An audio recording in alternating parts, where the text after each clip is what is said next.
अस्सलाम वालेकुम एवरीवन। आज हमने अनदेखा ख्वाब की किस्त नंबर 11 पढ़नी है। तो अगर अभी तक आपने चैनल को सब्सक्राइब नहीं किया तो कर लें और साथ ही साथ बेल आइकन भी दबा लें ताकि जो नेक्स्ट वीडियो है जैसे ही आए तो आपको फ़ौरन पता चल जाए। तो चलें स्टार्ट करते हैं। बिस्मिल्लाहिर्रहमानिर्रहीम। किस्त नंबर 11 अनदेखा ख्वाब। पूरे घर में खामोशी छाई हुई थी। लाउंज भी खाली था जबकि सीढ़ियों के बाएं जानिब मौजूदा कमरे से हल्की हल्की बोलने की आवाज़ें कमरे से बाहर तक सुनाई दे रही थी। कमरे के अंदर का मंजर तो गोया किसी कपड़ों की ब्रांडेड दुकान सा मालूम होता था, जहाँ पर बेड और सोफों पर कीमती खुश रंग शानदार जोड़े बेतरतीब से पड़े थे। जीमल अलमारी के पास खड़ी ज्वेलरी देखते हुए बेड पर बैठी रुमैसा बेगम से साथ साथ गुफ्तगू में मसरूफ थी, जबकि रुमैसा बेगम की गोद में लेटा हन्नान मोबाइल पर गेम खेलने में मसरूफ था। उसकी आंखें नींद से बंद हो रही थीं, जबकि सोने से पहले गेम खेलना तो उसके लिए जैसे सबसे ज़रूरी काम था। जीमल आज सुबह 10 बजे ही रुमैसा बेगम के घर आ गई थी। आतिफ ही उसे यहाँ छोड़ कर गया था। साहिर की मंगनी थी और रुमैसा बेगम ने उसे बुलाया था कि वो आकर उनकी मदद करवाए। उनसे अकेले सब मैनेज नहीं हो रहा था, इसलिए उन्होंने आतिफ को ही कॉल करके कहा था कि अगर वो जीमल को भेज दें तो उनकी मदद हो जाएगी। आतिफ उसे छोड़कर रात को ऑफिस से वापस आते हुए लेने आने का कहकर चले गया था। जीमल बहुत खुश थी, उसकी ज़िंदगी में जैसे बहार फिर से लौट आई थी। आतिफ बहुत बदल गया था। वो उसे बिल्कुल मना नहीं करता था अपने घर कॉल करने से या मिलने से। वो ज़्यादातर अपने ऑफिस के काम में ही मसरूफ़ रहता था। घर भी वो लेट नाइट ही आता था, मगर जो भी था जीमल को अब उसकी ज़ात से कोई तकलीफ नहीं पहुंचती थी। मम्मा, ये ज्वेलरी हीरा की मंगनी के ड्रेस के साथ बिल्कुल ठीक रहेगी। जीमल ने सुर्ख रंग का एक ज्वेलरी बॉक्स रुमैसा बेगम के पास आकर उन्हें दिखाते हुए कहा, जिसमें नाजुक सा वाइट गोल्ड का नेकलेस था और उसके साथ जो एयरिंग थे वो स्टाइलिश से थोड़े लंबे थे, जिसका डिज़ाइन बड़ा मुनफरिद सा था। सबसे ज़्यादा कशिश इन एयरिंग्स की ही थी। रुमैसा बेगम ने भी इस सेट को देखते हुए इस बात में सर हिलाया था। मंगनी का ड्रेस और ज्वेलरी उनकी तरफ से जानी थी हीरा के घर, इसलिए आज वो जीमल के साथ जाकर उसकी मंगनी का ड्रेस देकर आई थी, जो कि उन्हें बहुत दुकानों के चक्कर लगाने के बाद पसंद आया था। गोल्डन और मैरून रंग की इम्तजाज की एक डिज़ाइनर मैक्सी बिल आखिर उन्हें पसंद आ गई थी, जो कि जीमल को भी बहुत पसंद आई थी। हाँ, ये परफेक्ट रहेगा इस ड्रेस के साथ। रुमैसा बेगम ने सताइश भरी नज़रों से इस सेट को देखते हुए कहा, जिस पर जीमल इस बात में सर हिलाती हुए उसे बाकी सब सामान के साथ रखने लगी। हनान सो चुका था जबकि मोबाइल उसके सीने पर ऊंधा पड़ा था। रुमैसा बेगम ने प्यार से उसकी पेशानी चूमते हुए मोबाइल उठाकर साइड पर रखा और उसे तकिए पर लटाने लगी। वो उनके साथ शॉपिंग पर जाने से बहुत थक चुका था, इसलिए घर आते ही ऊँघ रहा था। मम्मा, आपने एक चीज़ नोट की है? जीमल ने को सोचते हुए उनकी अलमारी में सारे कपड़े एहतियात से रखते हुए अलमारी बंद करके उनकी तरफ पलट कर पूछा। क्या? रुमैसा बेगम हनान को लेटाकर सीधी हुई तो उसकी तरफ मुतवज्जा हुई। हीरा बहुत कम गोसी और मूडी सी है। हम लोग 2 घंटे उनके घर बैठे मगर वो तो एक लफ्ज़ भी खुद से नहीं बोली। आजकल के दौर में इतनी खामोश लड़कियां होती हैं। जीमल ने संजीदगी से उसके करीब आकर बैठते हुए कहा, पिछले हफ्ते वो और आतिफ रुमैसा बेगम के साथ यासिर साहब के घर हीरा से मिलने गए थे। जीमल को हीरा पसंद आई थी। खूबसूरत थी, मगर जाने की उसे साहिर की टक्कर की नहीं लग रही थी। अपने भाई की पर्सनैलिटी के साथ जचती हुई महसूस नहीं हो रही थी। हाँ, तो ये अच्छी बात है ना। ये फजूल में पड़ करती लड़कियां मुझे बिल्कुल पसंद नहीं, जिन्हें ना बड़ों का कोई अदब होता है ना ही किसी का लिहाज। तुम भी तो पहले कहाँ बोलती थी, और अब अपनी तरफ ही देख लो, हन्नान से ज्यादा बोलती हो तुम। रुमैसा बेगम को जैसे जीमल का हीरा के बारे में ये कमेंट बिल्कुल पसंद नहीं आया था, इसलिए उसे भी आड़े हाथों लिया। जीमल अपनी इज्जत अफजाई पर अपना सा मुंह लेकर रह गई, जबकि बेयकीनी से अपनी माँ को देखा, जो सिर्फ अभी लड़की देख कर आई थी। अभी मंगनी नहीं हुई थी और वो भी इससे ही इसकी इतनी तरफदारी कर रही थी। मैंने तो बस अपने दिल में आई बात कही थी, मगर तौबा है, आपको जैसे बेटी से ज्यादा अभी से अपनी होने वाली बहू अजीज हो गई है। जीमल ने मुंह बसूर कर कहा, मेरे साहिर की बीवी को मैं बहू नहीं अपनी बेटी बनाकर रखूंगी। मुझे वो लड़की बहुत पसंद है और इसके बारे में मैं कुछ नहीं सुनूंगी। रुमैसा बेगम का अंदाज संजीदा था, जबकि आंखों में सताइश सी थी। जीमल तो अपनी माँ को देख कर रह गई। मुझे हाशिर ने सब बता दिया है कि कैसे आपने साहिर को इमोशनल ब्लैकमेल करके उससे मंगनी पर रजामंदी ली है। जीमल ने शिकवा कुना नजरों से माँ को देखते हुए कहा। इसे हाशिर की बात सुनकर बहुत हैरानी हुई थी। मैं माँ हूँ, मेरा पूरा हक है उस पर, और उसे खुद से तो जाने कब कोई लड़की पसंद आती है। वालिदैन क्या अपने बच्चों की अपनी पसंद से शादी नहीं कर सकते? हीरा पसंद करती है साहिर को। मैंने बारहा उसकी आंखों में साहिर के लिए पसंदीदगी, उसकी आंखों में उसके लिए चाहत देखी है। तुम देखना, वो बहुत जल्द साहिर के दिल में अपनी जगह बना लेगी। रुमैसा बेगम ने पहली बात खफगी जबकि दूसरी बात पूरे तमाद लहजे में कही। मेरा ये मतलब नहीं था मामा, मैं बस आपको ये समझाना चाह रही थी कि सिर्फ हीरा के पसंद करने से बात नहीं बनती, साहिर की दिलचस्पी भी इसमें होनी चाहिए थी, फिर ही ये रिश्ता दोनों के लिए परफेक्ट होता। जीमल ने नरमी से कहा। उसने इस रिश्ते पर साहिर के रवैये में कोई तब्दीली नहीं देखी थी। वो यूं ही अपनी रूटीन की लाइफ में बिजी था, जैसे इस रिश्ते के इजाफे से उसे कोई खास फर्क नहीं पड़ा था। तुम कौन सी बातें लेकर बैठ गई हो जीमल? खबरदार अगर तुमने उससे ऐसे कोई बात उल्टी सीधी बात की। मेरी खुशी में ही मेरे बेटे की खुशी है, ये बात वो मुझे बारहा कह चुका है, इसलिए तुम और हाशिर जरा अपने दिमाग दुरुस्त कर लो। रुमैसा बेगम को जैसे अपने लिए गए फैसले पर इसका इख्तलाफ कतई पसंद नहीं आया था। वो तो हाशिर को भी कई बार झड़क चुकी थी, जो कि 2-3 बार उन्हें इस बात का एहसास दिला चुका था। ओके काम डाउन, सॉरी अगर आपको बुरा लगा, मैंने तो बस यूं ही कह दिया। उनकी खफगी देखते हुए जीमल फौरन संभली थी और नरमी से गोया हुई, जबकि एक बात उसे समझ आ गई थी कि ये हीरा मोहतरमा उसकी माँ के दिल में ना सिर्फ अपनी जगह बना चुकी है बल्कि पूरा पूरा कब्जा जमा चुकी है। बोलने से पहले सोच लिया करो जीमल, चलो उठो अब जल्दी से वो सारी शॉपिंग भी मेरी अलमारी में सेट करके रख दो। अगले हफ्ते हाशिर के साथ हीरा के घर जाकर दे आऊंगी ये सब सामान। वैसे बेगम ने सोफे पर और टेबल पर बिखरे शॉपिंग बैग्स की तरफ इशारा करते हुए कहा, जिनमें जूते, परफ्यूम्स और ज्वेलरी थी। जीमल एक नजर इस सारे सामान को देखकर थके हारे अंदाज में हन्नान के साथ ही लेट गई। 5 मिनट रेस्ट करने दे मम्मा, कसम से मुझे तो आज शदीद रोजा लग रहा है। जीमल ने बेचारगी से रुमैसा बेगम को देखकर कहा, अभी असर के अजान होने में खासा वक्त था, जाओ शावर ले लो, थोड़ा फ्रेश फील करोगी। गर्मी तो आज वाकई बाहर बहुत थी, ये सब चीजें तुमने ही समेटनी है, मैं इस मामले में मुलाजमों पर एतबार नहीं कर सकती। रुमैसा बेगम ने इसका हाथ थामते हुए प्यार से कहा। जीमल की वजह से उन्हें बहुत आसानी हो गई थी। ओके डोंट वरी, जीमल ने मुस्कुराकर कहा और सोए हुए हन्नान को खींचकर अपने साथ लगा लिया, जबकि रुमैसा बेगम इन पर एक मुस्कुराती नजर डालकर कमरे में लगे एसी की स्पीड मजीद तेज करती कमरे का दरवाजा बंद करती कमरे से बाहर चली गई। उनका रुख किचन की तरफ था। वो मुलाजमों को शाम की इफ्तारी की तैयारी के लिए मेन्यू बताने गई थी, जबकि पीछे थकावट से चूर जिमल की आंख भी फौरन लग गई। वो दोनों माँ बेटा हर चीज से बेखबर सुकून से सोए हुए थे। कुछ देर बाद जब रुमैसा बेगम कमरे में वापस आई तो उन्हें यूं बेफिक्र सोता देख मुस्कुरा दी। कहने को तो जिमल एक बच्चे की माँ थी, जबकि उसकी तबीयत में अभी भी पहले जैसी लापरवाही थी। वो बिल्कुल भी मैच्योर नहीं थी। रुमैसा बेगम उसकी पेशानी चूमकर उन पर एक मुस्कुराती नजर डालकर खुद से सब सामान समेटने लगी, जबकि अपनी होने वाली बहू के बारे में सोचकर उनके चेहरे पर बड़ी प्यारी मुस्कुराहट थी। हमें आज रात 12 बजे इस गोदाम पर रेड करना है, कोई एक भी शख्स यहाँ से बाहर नहीं निकलना चाहिए। इस पूरे एरिया को ऐसे कवर करना है कि अगर वो यहाँ से बाहर निकल कर कहीं जाना भी चाहे तो अपनी मौत की तरह हमें सामने खड़ा पाए। साई ने संजीदगी से टेबल पर खुले नक्शे की तरफ देखते हुए अपने इर्द गिर्द खड़े ऑफिसर से कहा। इसके हाथ में पेन था जिसे वो इस नक्शे के मुख्तलिफ कोनों पर रखकर उन्हें उनकी पोजीशन समझा रहा था। हर कोई पूरे इन्हमाक से उसकी तरफ मुतवज्जा था। राफे दोनों बाजू सीने पर बांधे बहुत गौर से सारे पॉइंट्स समझ रहा था। एसपी राफे और इंस्पेक्टर आदिल, आप दोनों की टीम इस गोदाम की सारी बैक साइड को कवर करेगी, जबकि आप लोग बैक साइड से अटैक करेंगे। इंस्पेक्टर फाइक और मैं फ्रंट साइड से अटैक करेंगे, मगर इस दरवाजे से। इसने गोदाम के नक्शे के एक तरफ कलम की नोक रखते हुए कहा। बाएं जानिब इंस्पेक्टर बिलाल आप, और दाएं जानिब इंस्पेक्टर सरमद आप। Is it clear to all of you? अपनी बात समझाने के बाद वो सीधा हुआ था और अपने इर्द गिर्द खड़े इन सब ऑफिसर्स को देखते हुए संजीदगी और बारों आवाज में पूछा। यस सर, वो सब आवाज ही पूरे एतमाद लहजे में बोले थे। लास्ट टाइम आप लोगों की सुस्ती की वजह से 2 लोग इस गोदाम से भाग गए थे, जबकि इस बार किसी भी किस्म की गलती मैं हरगिज बर्दाश्त नहीं करूंगा। या तो भागने वालों को फायर करके वहीं रोक दिया जाएगा, वरना मैं जरूर इस बार फायर करके आप लोगों की टांगे हमेशा के लिए नकारा कर दूंगा। वही संजीदा स्पार्ट बारोबसा अंदाज। उसकी सभी पेशानी पर खुफगी से कुछ लकीरें कायम थी, सुनहरी आंखों में गहरी संजीदगी नजर आती थी। वहां मौजूद सब भी इसकी बात से एक पल को सर झुका गए थे, क्योंकि पिछली दफा उनसे गलती हुई थी जिस पर वो सबसे शर्मिंदा भी थे। पहले 2 हफ्तों में वो मंजूर शाह के 3 खुफिया अड्डे पर अपने कब्जे में ले चुके थे, तो किसी और के नाम पर, लेकिन वहां का मालिक मंजूर शाह ही था। इंशाल्लाह सर, इस बार हम आपको हरगिज मायूस नहीं करेंगे, राफे ने पूरे एतमाद लहजे में कहा, जिस पर सब ने भी यस सर कहते हुए उसके गुस्से में कमी करनी चाहिए, जो कि पिछले ऑपरेशन के नामुकम्मल रह जाने पर इन सब से अब तक खफा था। इंशाल्लाह बाकी सारी तैयारियां 10 बजे तक कंप्लीट होनी चाहिए। इस ऑपरेशन के बारे में किसी को भिनक भी नहीं पड़नी चाहिए, खास तौर पर इंस्पेक्टर फैजान को।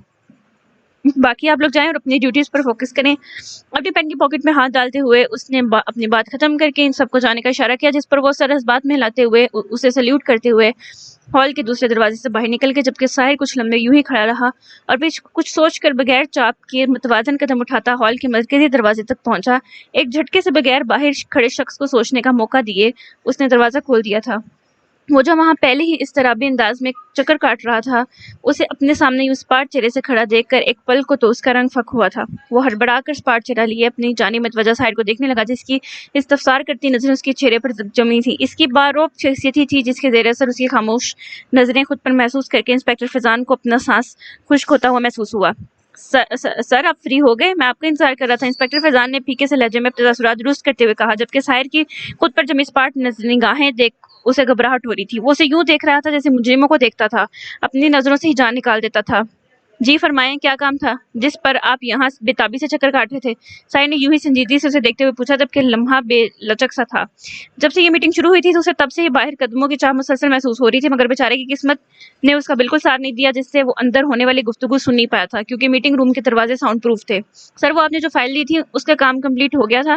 میں آپ کو دکھانا چاہ رہا تھا کہ کہیں کوئی مسٹیک تو نہیں اس میں۔ انسپکٹر فیضان نے سنجیدگی سے اپنی گھبراہٹ پر قابو پاتے ہوئے کہا۔ کہاں ہے فائل؟ سائن نے اس کے خالی ہاتھ دیکھتے ہوئے اسے سوالیہ نظروں سے اسے دیکھتے ہوئے پوچھا۔ وہ تو آفس میں ہے، میں بھی لے کر آتا ہوں۔ سر، آپ مجھے کیوں نہیں آپریشنز میں ساتھ رکھتے؟ میں بھی تو انسپکٹر ہوں۔ پھر آپ مجھے کیوں ادھر ادھر کے کاموں میں لگا کر رکھتے ہیں؟ انسپکٹر فیضان نے دل بڑا کر کے آخر پوچھ ہی لیا تھا کہ وہ کیوں اسی میٹنگز میں شامل نہیں کرتا، کیوں اسے یہ چھوٹے موٹے کاموں میں مصروف رکھتا ہے۔ اس کی بات سے بغور اس کے تاثرات کا جائزہ لینے ساحر کے لبوں پر ایک طنزیہ سی مسکراہٹ صرف چند پل کے لیے اپنی جھلک دکھلا کر غائب ہو گئی تھی۔ اس کا شک دن بدن یقین میں بدلتا جا رہا تھا۔ آپ کو اس کے بارے میں سوچنے کی ضرورت نہیں انسپکٹر فیضان، کوئی بھی کام چھوٹا نہیں ہوتا۔ اس پولیس اسٹیشن کا ایس ایس پی میں ہوں، تو میں بہتر جانتا ہوں کہ کسے کس کام پر لگانا ہے اور کسے کس کام پر۔ اس لیے بغیر اپنے ذہن کو تھکائے دوسروں کے کاموں میں ٹانگ اڑانے کے بجائے اگر اپنے کام پر فوکس کریں گے تو یہ آپ کے لیے بہت بہتر ہے، ساحر نے بظاہر میٹھے سے لہجے میں کہا تھا، جبکہ وہ اسے بہت کچھ جتا گیا تھا۔ انسپکٹر فیضان نے اس کی بات پر مشکل سرس بات میں ہلایا تھا۔ اپنی بات کہہ کر وہ اسے 2 منٹ میں فائل لے کر پیش ہونے کا کہتا وہاں سے چلے گیا تھا۔ انسپکٹر فیضان خار کھاتی نظروں سے اس کی پشت کو گھور رہا تھا۔ اس کا بس نہیں چل رہا تھا کہ وہ انسان کے چہرے کا اطمینان، اس کا سکون چھین لے جو پہلے دن سے ہی اس کے ساتھ یہ سب کر رہا تھا۔ انسپکٹر فیضان انسپکٹر روہیل کی جگہ یہاں ٹرانسفر ہو کر آیا تھا۔ انسپکٹر روہیل کا ٹرانسفر دوسرے شہر ہو گیا تھا۔ بہت ناز ہے یہاں نہ تمہیں اپنے ایس ایس پی ہونے پر، اسی پوسٹ کو تمہارے لیے گالی نہ بنا دیا تو میرا نام بھی انسپکٹر فیضان نہیں۔ انسپکٹر فیضان نے قہر برساتی نظروں سے اسے اس جگہ کو دیکھتے ہوئے کہا جہاں سے وہ بے نیازی سے گزر کر گیا تھا۔ انسپکٹر فیضان منظور شاہ کا بھانجا تھا، جسے منظور شاہ نے خود یہاں بھیجا تھا تاکہ وہ ان کے اندر کی انفارمیشن اس تک پہنچا سکے، مگر یہاں تو معاملہ ہی الٹ تھا۔ پہلے دن سے ہی ایس ایس پی کا دماغ خراب کر رہا تھا، وہ تو انہیں بیوقوف بنانے آیا تھا، جبکہ یہ extra smart S S P تو اسے مسلسل بیوقوف بنا رہا تھا، جس کا اسے اب کچھ احساس ہو رہا تھا۔ ہمیں تو حالات زندگی نے ہرا دیا مہر، ورنہ کچھ حسین خواب ہم بھی رکھتے تھے۔ دوپہر سے شام ہو گئی تھی، جبکہ اس کے دل کی کلفت مسلسل یوں ہی تھی۔ گھبراہٹ کے مارے وہ 3 گلاس توڑ چکی تھی، جس پر وہ بہت شرمندہ تھی۔ اس گھر میں اسے کوئی کام نہیں کرنے دیتا تھا، جبکہ اس کی خوددار طبیعت یہ قطعی گوارا نہیں کرتی تھی کہ وہ کسی پر بوجھ بنے۔ اس لیے ان سب کے لاکھ منع کرنے پر بھی وہ افطاری اور سحری کے برتن دھو دیتی تھی۔ اسے کوکنگ تو بالکل بھی نہیں آتی تھی، نہ ہی کبھی کی تھی اور نہ ہی شوق تھا، اس لیے وہ صفائی وغیرہ یا گھر کے دوسرے کاموں میں ہاتھ بٹانے کی کوشش کرتی تو پپو اور پریشے فوراً جھڑک دیتی کہ وہ ان کے ہاں مہمان ہیں۔ ان کے گھر میں مہمانوں سے کام کروانے کو بہت برا سمجھا جاتا ہے، جس پر اسرا شدید بے بسی محسوس کرتی۔ اب بھی اسے غصہ کسی اور بات پر تھا جس پر اسرا اس کا دھیان بھٹکا ہوا تھا، اور وہ 3 گلاس توڑ چکی تھی۔ کچن سے برتن ٹوٹنے کی آواز سن کر کنیز بیگم کچن میں داخل ہوئی تو اسے دیکھ کر حیران رہ گئی۔ اس کے پاؤں کے پاس کانچ بکھرا پڑا تھا، پانی کا نل کھلا ہوا تھا۔ وہ کسی غیر مرئی نقطے کو دیکھتے ہوئے پلیٹ کو بار بار پانی سے دھو رہی تھی۔ چہرے کے تاثرات خاصے سخت تھے، جبکہ وہ تو کسی اور ہی دنیا میں لگتی تھی۔ پلیٹ پر اس کی گرفت خاصی سخت تھی، یوں جیسے کسی بات کا غصہ اس پلیٹ پر ہی نکال رہی ہو۔ کنیز بیگم کو اس کی طبیعت ٹھیک نہیں لگی۔ انہوں نے اس کے قریب آتے ہوئے اسے احتیاط سے ایک طرف کیا تھا، اس کے ہاتھ سے پلیٹ لیتے ہوئے ایک طرف رکھی اور پانی کا نل بند کیا تو وہ جیسے ان کی موجودگی محسوس کرتی حال میں واپس لوٹی تھی اور چونک کر خالی خالی نظروں سے انہیں دیکھنے لگی۔ سارا بیٹا، دھیان کہاں ہے آپ کا؟ یہ کانچ ابھی آپ کے پاؤں میں لگ جاتا۔ مجھے آپ کی طبیعت نہیں ٹھیک لگ رہی، آپ جائیں آرام کریں، میں یہ کر لوں گی، کنیز بیگم نے پریشانی سے اسے دیکھتے ہوئے کہا، جو کہ بحرانی سے نیچے بکھرے کانچ اور بے ترتیب پڑے برتنوں کو دیکھ رہی تھی۔ پریشا اور پھپھو آج صبح سے ہی گھر نہیں تھی، پھپھو اسے ساتھ لے کر اپنے دوست کی طرف گئی تھی اور ان کی واپسی عشاء تک ممکن تھی۔ سوری آنٹی، وہ میرا دھیان پتہ نہیں کیسے، یہ سب میں صاف کر دیتی ہوں۔ سارا نے شرمندگی سے انہیں دیکھ کر کچھ کہنا چاہا، مگر اسے سمجھ نہیں آ رہا تھا کہ وہ کیا کہے۔ یہ لوگ تو اسے ہتھیلی کا چھالا بنا کر رکھتے تھے۔ وہ یوں ہی بوکھلائی سے نیچے جھکی تھی اور کانچ کو بے دھیانی میں اٹھاتے ہوئے اپنی ہتھیلی پر سمیٹنا چاہا جب کنیز بیگم نے اس کا نازک ہاتھ اپنے ہاتھوں میں تھام لیا۔ نہیں، چھوڑ دے بیٹا، اسے ہاتھ میں لگائے، میں کر لوں گی۔ اب اپنے کمرے میں جائیں، شاباش۔ اس کی آنکھوں میں امڑتے آنسو دیکھ کر کنیز فاطمہ نے نرمی سے اسے اپنے کمرے میں جانے کا کہا اور خود سب سمیٹنے لگی۔ سارا ان پر ایک نظر ڈال کر بے دلی سے تیز قدم اٹھاتی اپنے اور پریشے کے مشترکہ کمرے میں آ گئی۔ وہ اپنے کمرے میں داخل ہوئی تو اس کے بستر پر وہ سب شاپنگ بیگز یوں ہی پڑے تھے جیسے کنیز بیگم دوپہر کو رکھ کر گئی تھیں۔ اسرا نے دروازہ بند کیا اور اپنا شانوں پر پھیلایا ہوا دوپٹہ اتار کر ایک طرف پھینکا۔ اپنے چہرے پر دونوں ہاتھ پھیرتی وہ خود کو ریلیکس کرنے کی کوشش کر رہی تھی، جبکہ اسے کسی طور سکون نہیں مل رہا تھا۔ کم مائگی کا احساس حد سے سوا تھا۔ اس نے بے اختیار کمرے میں موجود کھڑکی کھول دی تاکہ کھل کر سانس لے سکے۔ وہ کھڑکی کھول کر پلٹی تو نظر پھر ان کپڑوں پر پڑی جسے دیکھ کر وہ لم بھیج کر رہ گئی۔ اسے آج اپنا بہت حقیر محسوس ہو رہا تھا۔ دل تو کر رہا تھا کہ اس شخص کا احسان لینے سے بہتر وہ مر جائے۔ وہ کیوں کر رہا تھا یہ سب؟ کیوں اسے اپنے احسانوں تلے اتنا دبانا چاہتا تھا کہ اسے دوبارہ سر اٹھانا مشکل لگے؟ ناگواری سے اپنے چہرے کو چومتی سیاہ گھنگریالی لٹوں کو اس نے کان کے پیچھے عرصہ تھا۔ وہ تھکے ہارے انداز میں بستر کے ایک طرف ٹک گئی، تکیے کو اپنے سینے میں بھینچے وہ بے بسی سے اس میں منہ چھپا کر رو دی۔ کانوں میں پھر سے کنیز بیگم کی باتیں گونجنے لگی تھیں۔ وہ دوپہر کو ظہر کی نماز پڑھ کر سو گئی تھی۔ یہ بے وقت نیند اس کے لیے کسی نعمت سے کم نہیں تھی جس نے اسے اپنے ذہن میں چلتی پر آئندہ سوچوں سے کچھ گھنٹوں کے لیے ہی صحیح مگر رہائی دے دی تھی۔ وہ جب سو کر اٹھی تو اثر ہو چکی تھی۔ کنیز بیگم ہاتھ میں مختلف شاپنگ بیگز تھامے اس کے کمرے میں داخل ہوئی تھیں اور اسے دیکھ کر مسکرائیں۔ اسرا نے حیران کن نگاہوں سے پہلے ان شاپنگ بیگز میں موجود ریڈی میڈ خوبصورت جوڑوں کو دیکھا تھا اور پھر کنیز بیگم کو۔ وہ کچھ پوچھتی جب وہ اس کی سوالیہ نظروں اپنی جانب اڑتی دیکھ کر اسے مخاطب ہوئی۔ یہ کپڑے تمہارے ہیں بیٹا؟ میں بڑی معذرت چاہتی ہوں کہ تم جب سے یہاں آئی ہو پریشے کے ساتھ اس کے کپڑے شیئر کر رہی ہو جو کہ تمہیں بہت ڈھیلے اور بڑے ہیں، مگر مجبوریاں بھی نا کہاں دل کی ساری خواہشیں پوری ہونے دیتی ہیں۔ میرے بس میں ہوتا تو پہلے دن میں جا کر تمہارے ناپ کے کپڑے تمہیں لا دیتی۔ کپڑے تو گرمی ہو یا سردی ہماری اشد ضرورت ہوتے ہیں۔ تمہارے انکل کا علاج چل رہا ہے جس سے ہمارے گھر کی روٹین تھوڑی ڈسٹرب ہو جاتی ہے۔ ہم لوگ تو شاید یہ اب بھی افورڈ نہ کر پاتے، لیکن اللہ بھلا کرے ہمارے بیٹے کا جسے اللہ نے ہمارا سہارا بنا کر اس دنیا میں بھیجا ہے، جو ہر طرح کے حالات میں ہمارے ساتھ کھڑا ہوتا ہے۔ دیکھو تو اسے تمہارا کتنا خیال ہے کہ جب تمہیں یہاں چھوڑ کر گیا تو تمہاری ضروریات کے لیے اس نے الگ سے پیسے دینے شروع کر دیے تاکہ کہیں ہم تنگ نہ ہو۔ پہلے دن سے لے کر اب تک تمہاری دعاؤں کا، تمہاری ضروریات کا خرچہ وہی اٹھا رہا ہے، اور یہ کپڑے بھی میں نے اسی کے بھیجے پیسوں میں سے تمہارے لیے خریدے ہیں۔ کنیز بیگم خود شرمندگی اور بے پناہ محبت سے اپنے حالات بتاتے ہوئے اسے کہہ رہی تھی، اور اسرا کو لگ رہا تھا کہ جیسے اس کی خودداری اور انا اس بوجھ تلے کہیں دب جائے گی۔ وہ سانس روکے انہیں دیکھ رہی تھی۔ وہ یہ ساری باتیں ہرگز نہیں جانتی تھی۔ وہ جب یہاں آئی تھی تو خالی ہاتھ تھی، زخمی تھی۔ پریشے نے اس کے ساتھ اپنے کپڑے شیئر کیے تھے جو کہ اسے کھلے اور بڑے تھے، کیونکہ اس کی ہائٹ نارمل تھی اور پریشے کی ہائٹ اچھی خاصی لمبی تھی۔ اسرا کو تو ان سب باتوں کا کوئی خیال ہی نہیں تھا۔ وہ تو آج بھی اگر کنیز بیگم اس بات کا ذکر نہ کرتی ہیں، یہ سب اس کے لیے نہ لے کر آتی، تو اس کا دھیان شاید کبھی جاتا ہی نہ۔ وہ خاموشی سے خالی خالی نگاہوں سے انہیں دیکھ رہی تھی، جو اس شخص کی اصل حقیقت سے واقف نہیں تھی، جن کے لیے وہ شخص فرشتہ تھا، جبکہ اسرا کے دل میں موجود اس سے نفرت مزید بڑی تھی۔ وہ لب بھینچ کر رہ گئی۔ وہ کچھ دیر اس کے کمرے میں بیٹھی تھی اور پھر اسے اپنے کپڑے اور اس کے ساتھ موجود دیگر ضروریات کی چیزیں الماری میں رکھنے کا کہہ کر چلے گئی تھی، جبکہ اسرا کو تو گویا سانپ سونگھ گیا تھا۔ وہ پھٹی پھٹی نگاہوں سے ان شاپنگ بیگز کو دیکھتی رہی۔ کیا چاہتے ہیں آپ؟ اور کتنا صبر کروں میں؟ یہ کس بات کی سزا ہے جو مجھے مل رہی ہے؟ میری ایسی کون سی بات جو آپ کو بری لگ گئی ہے، جس کی وجہ سے آپ نے مجھ سے سر اٹھا کر جینے کا حق چھین لیا؟ کیا قصور تھا میرا؟ بس سچ ہی تو بولنا چاہتی تھی میں اپنے گھر نہیں جا سکتی، اپنے ماں باپ کے گلے نہیں لگ سکتی، انہیں دیکھ نہیں سکتی، اس معاشرے میں سر اٹھا کر جی نہیں سکتی۔ میری تیزی سے بھاگتی زندگی کو یوں اچانک روک دیا گیا کہ مجھے یہاں چھپ کر زندگی گزارنا پڑ رہی ہے۔ یہ بے گناہ ہوتے ہوئے بھی میں یوں سب سے چپتی پھر رہی ہوں۔ مجھ سے میرا اصل نام، میری اصل پہچان چھین لی گئی ہے۔ اسرا سے سارا بنا دیا اس شخص نے مجھے۔ میں اپنے ماں باپ کے ہوتے ہوئے بھی اس ٹھنڈی چھاؤں سے محروم ہوں، یہاں اس زمانے کی تپتی ہوئی دھوپ میں جھلس رہی ہوں۔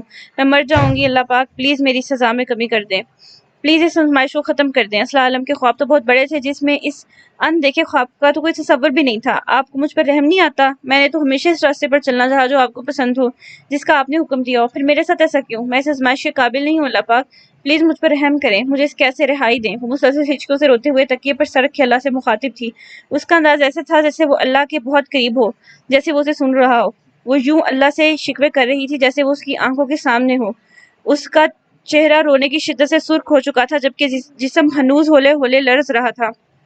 وہ اتنی بہادر نہیں تھی جتنی بڑی آزمائش کو سامنا کری تھی۔ وہ روز خود کو جوڑتی تھی کہ وہ اللہ کی رحمت سے مایوس نہیں ہوگی، اس برے حالات کا ہمت اور حوصلے سے مقابلہ کرے گی، مگر اس کے اندر کی نازک لڑکی تھک ہار کر یوں ہی بے بسی سے رونے لگتی تھی۔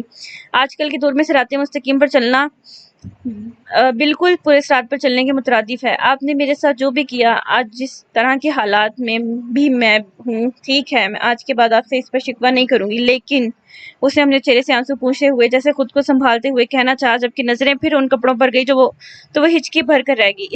اس انسان کا احسان مت دلوائیں مجھے، آپ تو جانتے ہیں وہ کتنا جھوٹا ہے، انہی لوگوں کے ساتھ ملا ہوا ہے جو میرے گناہ گار ہے، جن کی وجہ سے میں اس حال کو پہنچی ہوں۔ مجھے یہاں چھپانے میں بھی ضرور اس کا کوئی فائدہ ہوگا، ورنہ اس جیسے بے ایمان لوگ کہاں بغیر مطلب کے کسی کی مدد کرتے ہیں؟ اس آفیسر کے پیسوں سے خریدے گئے یہ کپڑے میں کیسے رکھ سکتی ہوں جو خود رشوت لیتا ہو، جسے حلال حرام کی تمیز نہ ہو، جسے میں نے یہ سب کرتے خود دیکھا ہو؟ پلیز یا اللہ مجھ سے میری خودداری، میری عزت نفس نہ چھینیے۔ اس کے علاوہ اسرا عالم کے پاس کچھ نہیں۔ وہ جی بھر کر رو چکی تھی، جبکہ اس کے हाथ दुआ के से अंदाज में जुड़े हुए थे। लजाएं थीं जो उसकी जुबान के साथ साथ दिलो दिमाग भी शिद्दत से करने में मसरूफ था। वो बहुत उलझी हुई थी कि आखिर क्या कह के ये सब लेने से इनकार करे। परीशा ने बेशक सद के दिल से उसके साथ अपने कपड़े शेयर किए थे, मगर वो नहीं चाहती थी कि वो उसे भी परेशान करे।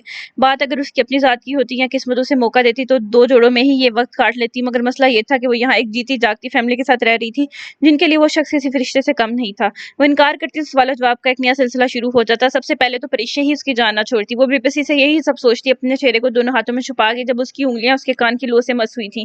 बेबसी से भुजी बादामी आंखों में जैसे एक नई उम्मीद की किरण उभरी थी। असरा ने बेयकीनी से अपने हाथ की उंगलियों से अपने कान की लोगों को छुआ था। उसे लगा जैसे अल्लाह ने उसकी इज्जत रख ली हो, जैसे वो कुछ देर पहले उसके किसी गैबी मदद की में उल्तजाएं करी थी, अल्लाह ने उसे वो फराम कर दी। उसके किताबी चेहरे पर एक भटकी सी मुस्कुराहट दर आई थी। वो तेजी से उठकर आईने के पास आई थी तो नजर अपने कानों में चमकते इन नन्हे हीरो पर गई। असलन ने देखते हुए पुरस्कून सांस फिजा के स्पुर्द किया था। यूं लगा जैसे दिल की क्लिफ सरे से ही खत्म हो गई हो, जैसे वो इस शख्स के सामने सर झुकाने से बच गई हो। थैंक यू सो मच अल्लाह पाक, असरा ने एक पल को आंखें बंद करके सरचार से कैफियत में कहा था, और फिर सर झटकते हुए वो सारे कपड़े इन शॉपिंग बैग से निकाल कर अलमारी में रखने लगी। वो बिला झिझक इन कपड़ों को इस्तेमाल कर सकती थी और उसकी इज्जत नफ्स में भी कोई कमी ना आती। ये रिंग उसकी नानी ने उसे लंदन से भिजवा कर दिए थे जब वो मैट्रिक के बोर्ड में फर्स्ट आई थी। असरा के नाना बिजनेसमैन थे। काम के सिलसिले में वो अक्सर आउट ऑफ कंट्री जाते रहते थे। जिस दिनों उसके मैट्रिक का रिजल्ट आया था, इन दिनों उसकी नानी भी उसके नाना के साथ लंदन में थी। ये कहती तोहफा वो उसके लिए वहां से लाए थे, जिसकी कीमत लाखों में थी। ये डायमंड के टॉप्स पेशे कीमत थे जो कि उसके कानों में फिक्स थे, जिन्हें कभी इस रात उतारने की जरूरत महसूस नहीं हुई थी। ये टॉप्स तब से ही उसके कानों की जीनत बने हुए थे। यही वजह थी कि जिस रात वो हॉस्टल से भागी थी तब भी ये टॉप्स उसके साथ थे, जबकि असरा इस बात से गाफिल थी।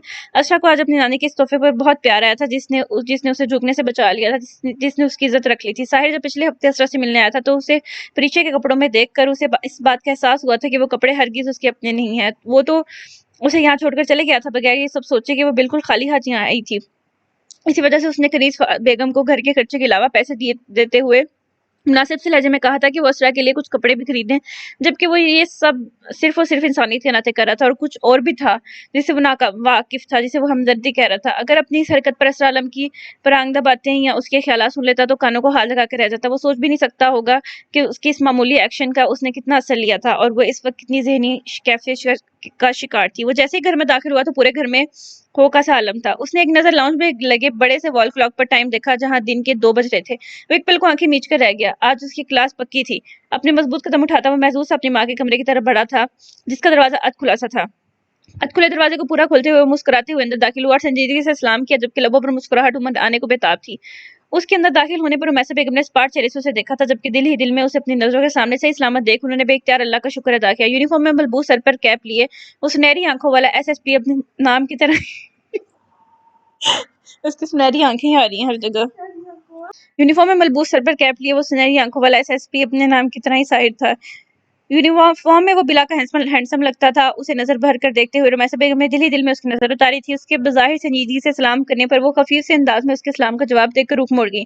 उनके यूं रुख मोड़ने पर साहिर के लबों पर बड़ी दिलफरेब मुस्कुराहट अपनी झप दिखला कर गायब हो गई। वो अपनी मुस्कुराहट रोकता सर को नफी में हिलाता उनकी जानिब बढ़ा था। अपने सर से कैप उतार कर उसने रुमैसा बेगम के सर पर दी और उनकी गोद में सर रख कर लेट गया। उसकी इस हरकत पर रुमैसा बेगम की खफगी जैसे झाग बनकर बैठ गई, जबकि बज़ाहिर उन्होंने खफगी से उसे घूरा था, जो कि उनका हाथ थाम कर उसे लबों से लगाने के बाद अकीदत से अपनी आंखों पर रखे हुए लेटा था। अंदाज यूं था कि जैसे कोई बच्चा सारा दिन खेल खेल कर थक गया हो और सुकून और आराम के लिए माँ की आगोश में आ लेटा हो। वक्त देखा है आपने? एसएसपी साहब घर आने का खफगी से उसे देखते हुए वो शिकवा कुना लहजे में बोली थी और अपने सर से कैप उतार कर नरमी से टेबल पर रखते हुए कहा। उन्हें अपने बेटे की एक एक चीज से मोहब्बत थी। आज तो जल्दी नहीं आ गया मैं? साई ने उनका हाथ अपनी आंखों से हटाकर आंखें झपकते हुए मासूमियत से पूछा। रुमैसा बेगम महज उसे घूर कर रह गई। यकीनन वो अच्छे मूड में था, तभी उन्हें तंग कर रहा था। और ये जो सारी रात बाहर गुजारी है इसका क्या? कल सुबह 8 बजे के घर से निकले हुए हो और अगले दिन 2 बजे तशरीफ लाए। और रुमैसा बेगम ने अपनी नाराजगी की वजह उसे वाज़ेह समझाते हुए कहा, जिस पर साहिर की रानी जीतनी थी। वो जो बाहर दूसरों को अपनी तफ्तीश से गड़बड़ाता था, घर आकर माँ के सामने उनकी अदालत में जवाबदेह होता था। आप जानती तो हैं चोर पुलिस का खेल खेलते हुए मुझे टाइम का कहाँ अंदाजा रहता है। साई ने हनूज गैर संजीदगी से कहा। हाँ देखा था मैंने तुम्हारा कारनामा टीवी पर। अब बताओ कहाँ चोट लगवा कर आए हो? रुमैसा बेगम ने उसकी बात से लंबीज कर कहा और उसके चेहरे और बाजू को छू कर देखने लगी, जबकि साहिर उनके अंदाज पर हंस दिया। वो टीवी पर सुबह से नशर होती खबर को कोई 10 दफा सुन चुकी थी, जिसमें उनके इस गोदाम परेड करने और वहां से बड़ी तादाद में असलहा और ड्रग्स बरामद करवाने का बताया जा रहा था। साथ ही साथ ये भी बताया जा रहा था कि इस रेड के दौरान अच्छा खासा पुलिस मुकाबला भी हुआ था, जिनमें कुछ पुलिस वाले जख्मी भी हुए थे। उनकी कामयाबी की यह खबर हर टीवी चैनल पर बढ़ा चढ़ाकर बताई जा रही थी, जबकि रुमैसा बेगम जख्मी वाली बात सुनकर इसके लिए परेशान हो गई थी। कहीं नहीं लगी माँ साहब, छोटा बच्चा थोड़ी हूँ जो चोटें लगवा कर घर आऊंगा। वो भी उन्हें कह रहा था जब रुमैसा बेगम को उसकी कोहनी से ऊपर पट्टी बंदी महसूस हुई। वो बेचैनी से उसकी शर्ट की बाजू पर करने लगी। साहिर उन्हें परेशान होता देख फौरन उठ बैठा था। देखा, मेरा दिल तब से घबरा रहा था कि कहीं तुम्हें कोई चोट ना लग गई हो, और तुम्हें शर्म नहीं आती माँ से छुपाते हो? रुमैसा बेगम ने उसे डांटते हुए कहा और कोहनी से ऊपर उसका जख्म देखने लगी, जिसके ऊपर पट्टी बंधी हुई थी। वहां मौजूद एक आदमी ने इस पर पीछे से उसकी गर्दन पर वार करना चाहा, जबकि साहिर अपनी पीछे किसी को महसूस करते हुए अपने बचाव को एक तरफ हुआ था, जिसके नीचे में वो खंजर उसके कोहनी से ऊपर बाजू में पेवस्त हो गया था, जिसे वो सख्ती से लब भींच कर रह गया। साइड ने इस आदमी को पीछे से ही दबोच लिया था और उसकी वो हालत की थी कि वो अस्पताल में था। उसने जख्म साफ करवा लिया था, जबकि राफे ने जबरदस्ती बैंडेज करवाई थी। वो इसके लिए बहुत परेशान था। उसका जख्म गहरा था। मामूली सी चोट है, आप खामखा परेशान हो रही हैं। साइड ने उसकी आंखों में नमी देख अपनी शर्ट की बाजू वापस नीचे खींचते हुए संजीदगी से कहा, पता है मुझे कितनी मामूली होगी ये चोट। रुमैसा बेगम ने खफगी से कहा था, जब बैंडेज चेंज कराऊंगा तो आप खुद देख लीजिएगा। ओके, अब मैं फ्रेश होकर थोड़ी देर रेस्ट करूंगा, मुझे असर के वक्त उठा दीजिएगा। वो मजीद उनके सवाल जवाब और बहस से बचने के लिए उठ खड़ा हुआ, उजलत में बोला था और कमरे से निकलने लगा। जानता था कि अब बारी उसकी इस पुलिस की जॉब को लेकर सलवातें सुनने की थी। इससे पहले ही उसने यहाँ से खिसकना मुनासिब समझा। अब तुम अपने कमरे से बाहर फिरते नजर ना हो मुझे, और आज की तारीख में वापस जाकर देखना इस मनूस पुलिस स्टेशन। रुमैसा बेगम उसकी पुश को देखते हुए खफगी से बोली थी, जिस पर साहिर फरमाबरदारी से सरस बात में हिलाता कमरे से बाहर निकल गया, जबकि उनकी बातों से उसके लबों पर मुस्कुराहट थी। कभी कभी पुलिस स्टेशन के दरो दीवार भी उसके साथ साथ यूं ही रुमैसा बेगम से जलील होते थे। वो आज बहुत थक गया था और अब शदीद नींद उसके साथ पर सवार थी। वो रूम में आते ही अपने कपड़े लेकर शावर लेने चला गया, जिसके बाद फ्रेश होकर गोया और मीठी नींद ने उसे घेर लिया। एसी फुल स्पीड में ऑन करके वो कमरे की सारी लाइट्स ऑफ करता बेड पर लेट गया। गहरी नींद ने उस पर मेहरबान होकर जैसे उसकी सारी थकान उतारने की जिम्मेदारी अपने सर पर ले ली। हाजिम भाई, यहाँ अकेले क्यों बैठे हो? वो उसे कब से यूं ही साकित बैठे देख कर परेशानी से बोला था। घर की बैक साइड पर बने इस छोटे से बागीचे में ठंडी छांव और गहरी खामोशी थी, जबकि वो पिछले 1 घंटे से हर चीज से बेपरवाह यहाँ बैठा था। नीरा 2 दफा किचन में आई थी और दोनों दफा उसकी नजर इस पर पड़ी थी। बाकी सब वाले अपने अपने कमरों में इस वक्त आराम फरमा रहे थे। उसकी ये खामोशी, ये लाताल्लुकी नीदा से कतई बर्दाश्त नहीं हो रही थी, जिसकी वजह से वो उसे मुखातिब किए बगैर रह न सकी। अपने उकब से उसकी आवाज सुनते हुए वो पलटा नहीं था। हनूज यूं ही बैठा रहा, यहाँ तक कि निदा उसके पास आ बैठी। इस घर में ही असरा की फेवरेट जगह थी। तुम्हें पता है वो यहाँ बैठकर जाने कौन सी पहेलियां सुलझाती थी, जाने कौन सी दुनिया में गुम हो जाती थी। यहाँ आकर वो ऐसे मगन होती थी कि मैं उसे जितनी देर मर्जी एक कोने में खड़ा तकता रहता और उसे बिल्कुल भी खबर नहीं होती थी। मुझे इस जगह से असरा की खुशबू आती है, यूं लगता है जैसे वो यहीं कहीं हो। हाजिम ने दीवानों की सी कैफियत में एक नजर खामोश पड़े इस खूबसूरत से बागीचे को देखते हुए कहा। निदा उसकी बातों पर एक ठंडी सांस खारिज करके रह गई। काश कि असरा यहाँ होती और अपने लिए उसके भाई की दीवानगी देखती तो अपनी किस्मत पर रश के बगैर रह ना पाती। वो जैसे सोचकर मुस्कुरा दी। उसे भी हाजिम की तरह असरा बहुत पसंद थी। असरा की कभी अलीशा वरीशा से नहीं बनी थी, जबकि निदा से उसकी खूब दोस्ती थी। इतना चाहते हैं असरा आप को? क्या आपको इस जमाने की बातों से उन पर लगे इल्जामात से फर्क नहीं पड़ता? क्या ये सब आपकी चाहत में कमी नहीं करते? निदा ने संजीदगी से उसे देखते हुए पूछा, जिसके लबों पर उसकी बात से तजिया मुस्कुराहट नमूदार हुई थी। मैं नहीं मानता इन सब बातों को, इन सब झूठे इल्जामात को। क्या तुम नहीं जानती उसे बचपन से वो कितनी जज्बाती, कितने गुस्से की तेज थी? एक दफा किसी के बारे में उसने कोई राय कायम कर ली तो क़यामत तक असरा को उसकी राय से कोई नहीं हटा सकता था। लेकिन उसका दिल बिल्कुल शीशे की तरह साफ होता था। जब कभी चाचू से उसे किसी गलती का या किसी से र्यूड बिहेव का एहसास दिला देते तो वो कैसे अल्लाह की नाराजगी के डर से फौरन झुक जाती थी, फौरन माफी मांग लेती थी। ऐसी लड़की जिसके दिल में अल्लाह का डर और खौफ हर वक्त मौजूद हो, जो सीधे रास्ते पर चलने की आदि हो, ऐसा घटिया काम कभी कर नहीं सकती। ये सब बकवास है, सरासर झूठ है। मुझे असरा पर खुद से ज्यादा एतबार है। हाजिम के लहजे में असरा के लिए बेशुमार चाहत थी। वो बचपन से उसके एक एक अंदाज को देखता आ रहा था, तो फिर वो कैसे इन सब बातों को मान लेता? निदा भी उसकी बात से पूरा पूरा इत्तेफाक करती, लेकिन उसके दिल में बहुत से खदशे थे। अगर ऐसा ही है भाई तो असरा आपी इस वक्त कहाँ है? आपने उन्हें कितना ढूंढा, पूरा लाहौर छान मारा, पुलिस भी मुसलसल उन्हें तलाश कर रही है, मगर वो किसी को नहीं मिल रही। अगर असरा आपी ने कुछ नहीं किया तो वो क्यों सबसे छुपती फिर रही है? क्यों उन्होंने हमें से अभी तक किसी से कोई राब्ता नहीं किया? क्यों उन्होंने एक दफा पलट कर अपने घर को नहीं देखा? वो इस वक्त कहीं ना कहीं किसी ना किसी के साथ तो रह रही होगी। निदा ने बेचैनी से अपने दिल में सर उठाते खशात उसे कहते हुए उसे देखा, जिसके चेहरे पर मौजूद नरमी जैसे पल में कहीं गायब होगी। हाजिम एकदम संजीदा हो गया। पता नहीं, ये वो बातें थी जिनके जवाब वो खुद ढूंढ नहीं पाया था, जिनके बारे में सोचते हुए उसे अजियत होती थी कि कहीं वो सच में किसी और के साथ ना हो। उसे किसी और के साथ तस्वुर करके उसकी जान जाने लगती थी, इसलिए वो खुद को ये सब सोचकर अंगारों पर घसीटना नहीं चाहता था। उसे मुख्तसर सा जवाब देकर वो यहाँ से उठकर चले गया, जबकि नीता ने उसके चेहरे पर नजर आती तकलीफ को देखते हुए हम बड़ी निगाहों से उसकी पुश को देखा था। जाने उसकी एक तरफा मोहब्बत का अंजाम क्या होना था, वो सोचकर रह गई। कुछ देर वो भी यहाँ बैठी बेमकसद इर्द गिर्द देखती रही और फिर उठकर अंदर की तरफ बढ़ गई। ये वो टॉपिक था जिसके बारे में सोचकर महज ज़हन को थकाया जा सकता था, क्योंकि इस मौजू पर उठते लातदार सवालों के जवाब किसी के पास भी नहीं थे। कुछ भी नहीं बचा सद। ये चौथा गोदाम था जो वो पुलिस वाले अपने जेरे हिरासत में ले चुके थे। मेरा दिल कर रहा है इस थाने को आग लगा दूं, यहाँ के एक बंदे को जिंदा जला दूं। पूरे दफ्तर का नक्शा बिगड़ा हुआ था। सारे वर्कर्स एक तरफ सर झुकाए हुए खड़े थे। असद भी परेशानी से मुसलसल किसी का नंबर डायल करता हुआ जले पैर की बिल्ली बना दफ्तर में चक्कर काट रहा था, जबकि मंजूर शाह की हालत तो ऐसी थी कि काटो तो बदन में लहू नहीं। वो शदीद इश्ताल में थे। लाहौर में उनके 4 बड़े गोदाम थे, जो कि बज़ाहिर तो किसी और के नाम थे, जबकि वहां सामान और माल सब उनका था। सब में बज़ाहिर किसी में कपड़ों का माल पड़ा हुआ था, तो कहीं दवाइयां, जबकि उनके पीछे ड्रग्स और असलाहा था जो वो बज़ाहिर सप्लाई करते थे। एक शहर से दूसरे शहर सप्लाई करते थे और आज तक कपड़े नहीं गए थे, मगर अब तो जैसे लगता था कि किस्मत ने यहाँ भी पलटा खाया था। गोदाम के मालकान जेरे हिरासत में थे। पुलिस इनसे मुसलसल तफ्तीश कर रही थी, जबकि वो लोग खुद भी इस बात से लाइल थे। कुछ ने तो मंजूर शाह का नाम भी नहीं ले लिया था, मगर जिस पर उसने बहुत होशियारी से अपनी सोर्सेज इस्तेमाल करते हुए अपना नाम इन सब से निकलवा लिया था। मगर जो नुकसान हुआ था वो किसी सूरत काबिल बर्दाश्त नहीं था। करोड़ों से ऊपर की ड्रग्स थी जो पुलिस अपने जेर हिरासत में ले चुकी थी, जिसका कोई वाली वारिस सामने नहीं आ रहा था। और आता भी कैसे, ये तो सरासर इकबाल जुर्म करने वाला हिसाब होता। सर, मैं पूरी कोशिश कर रहा हूँ, मलिक साहब अभी यहाँ नहीं है, उनके पीए से बात हुई है मेरी, वो मीटिंग के बाद आपको कॉल करेंगे। असद ने लैपटॉप के कीबोर्ड पर तेजी से उंगलियां चलाते हुए उससे कहा। मलिक साहब भी एक बहुत बड़े सियासतदान थे और मंजूर शाह को हर तरह से सपोर्ट देते थे। वो खुद भी ऐसे कामों में मुलव्विस थे, मुल्की गद्दार ही थे। अब कुछ नहीं हो सकता असद, वो कमीने ले गए सब, कुछ नहीं बचा गोदाम में। गोदाम को सेल कर दिया गया है। मैं सब समझता हूँ, मैं ये साले मुझे इलेक्शन से पहले सड़क पर लाना चाहते हैं। अब बस सिर्फ एक ही रास्ता बचा है, मंजूर शाह ने मुश्तिल से लहजे में कहा। मंजूर शाह ने कहर भरी नजर अपने वर्कर्स पर डालकर उन्हें वहां से जाने का इशारा किया, जिस पर वो सब जान बख्शी होने पर निकलते चले गए। वो क्या सर? असद ने उनकी जानिब मुतवज्जह होते पूछा। एक एक बंदे की कीमत लगाओ, खरीद लो इन सब के सस्ते जमीरों को। वो लोग ये सब कर भी तो इसीलिए रहे हैं ताकि हमसे भारी रकम ले सके। कौन है इस थाने का एसएसपी और ये कितने में बिकेगा? उसने ताकत से चूर नशे में तकब्बुर से कहा। लहजा तराना गुवार सा हकीर था। सर, मेरा आपको मशवरा यही है, अभी कुछ ना करें, बिल्कुल खामोशी से ये सब तमाशा देख लें, क्योंकि मुझे लगता है कि वो ये सब आपके इनके सामने खुलकर आने के लिए कर रहे हैं। इलेक्शन में सिर्फ 1 महीना रहता है सर, आपसे मुंसलिक किसी भी तरह की खबर लोगों को आपकी तरफ से बदल सकती है। हमने बड़ी मेहनत से इस अवाम को बेवकूफ़ बनाया है, प्लीज़ ज़रा आप इस मामले से अभी हाथ खींच कर ही रखें। असद ने उनकी बात से नफ़ी में सर हिलाते हुए उन्हें समझाना चाहा, जिस पर वो सोच में पड़ गए। फैजी को बुलाओ, उसे पूछो क्या सूरत हाल है वहाँ की, क्या चल रहा है इनके दिमागों में। मंजूर शाह ने पहले बदलते हुए गोया इस नुकसान पर खुद को समझाना चाहा। सर, कोई फायदा नहीं, फैजी से कांटेक्ट हुआ था मेरा, वो शहर से बाहर है। इस एसएसपी ने उसे किसी काम से शहर से बाहर भेजा हुआ है। उसे किसी भी तरह के मामलात में इन्वॉल्व नहीं होने देता, दूसरे कामों में उलझा कर रखता है। एक नंबर का शातिन इंसान है। मुझे लगता है इसे फैजी पर शक हो गया, असद ने उन्हें बताते हुए मुश्तल से लहजे में कहा। चाहता क्या है ये एसएसपी? मरना चाहता है तो यूं सरेआम उसे दुश्मनी मोल ले रहा है। जानता नहीं मैं कौन हूँ, उसके लिए किस हद तक खतरनाक साबित हो सकता हूँ। असद को सवालिया निगाहों से देखते हुए वो गमो गुस्से से चिल्लाए थे, क्योंकि अब उनके बर्दाश्त जाने लगी थी। हर तरफ से कोई ना कोई मसला।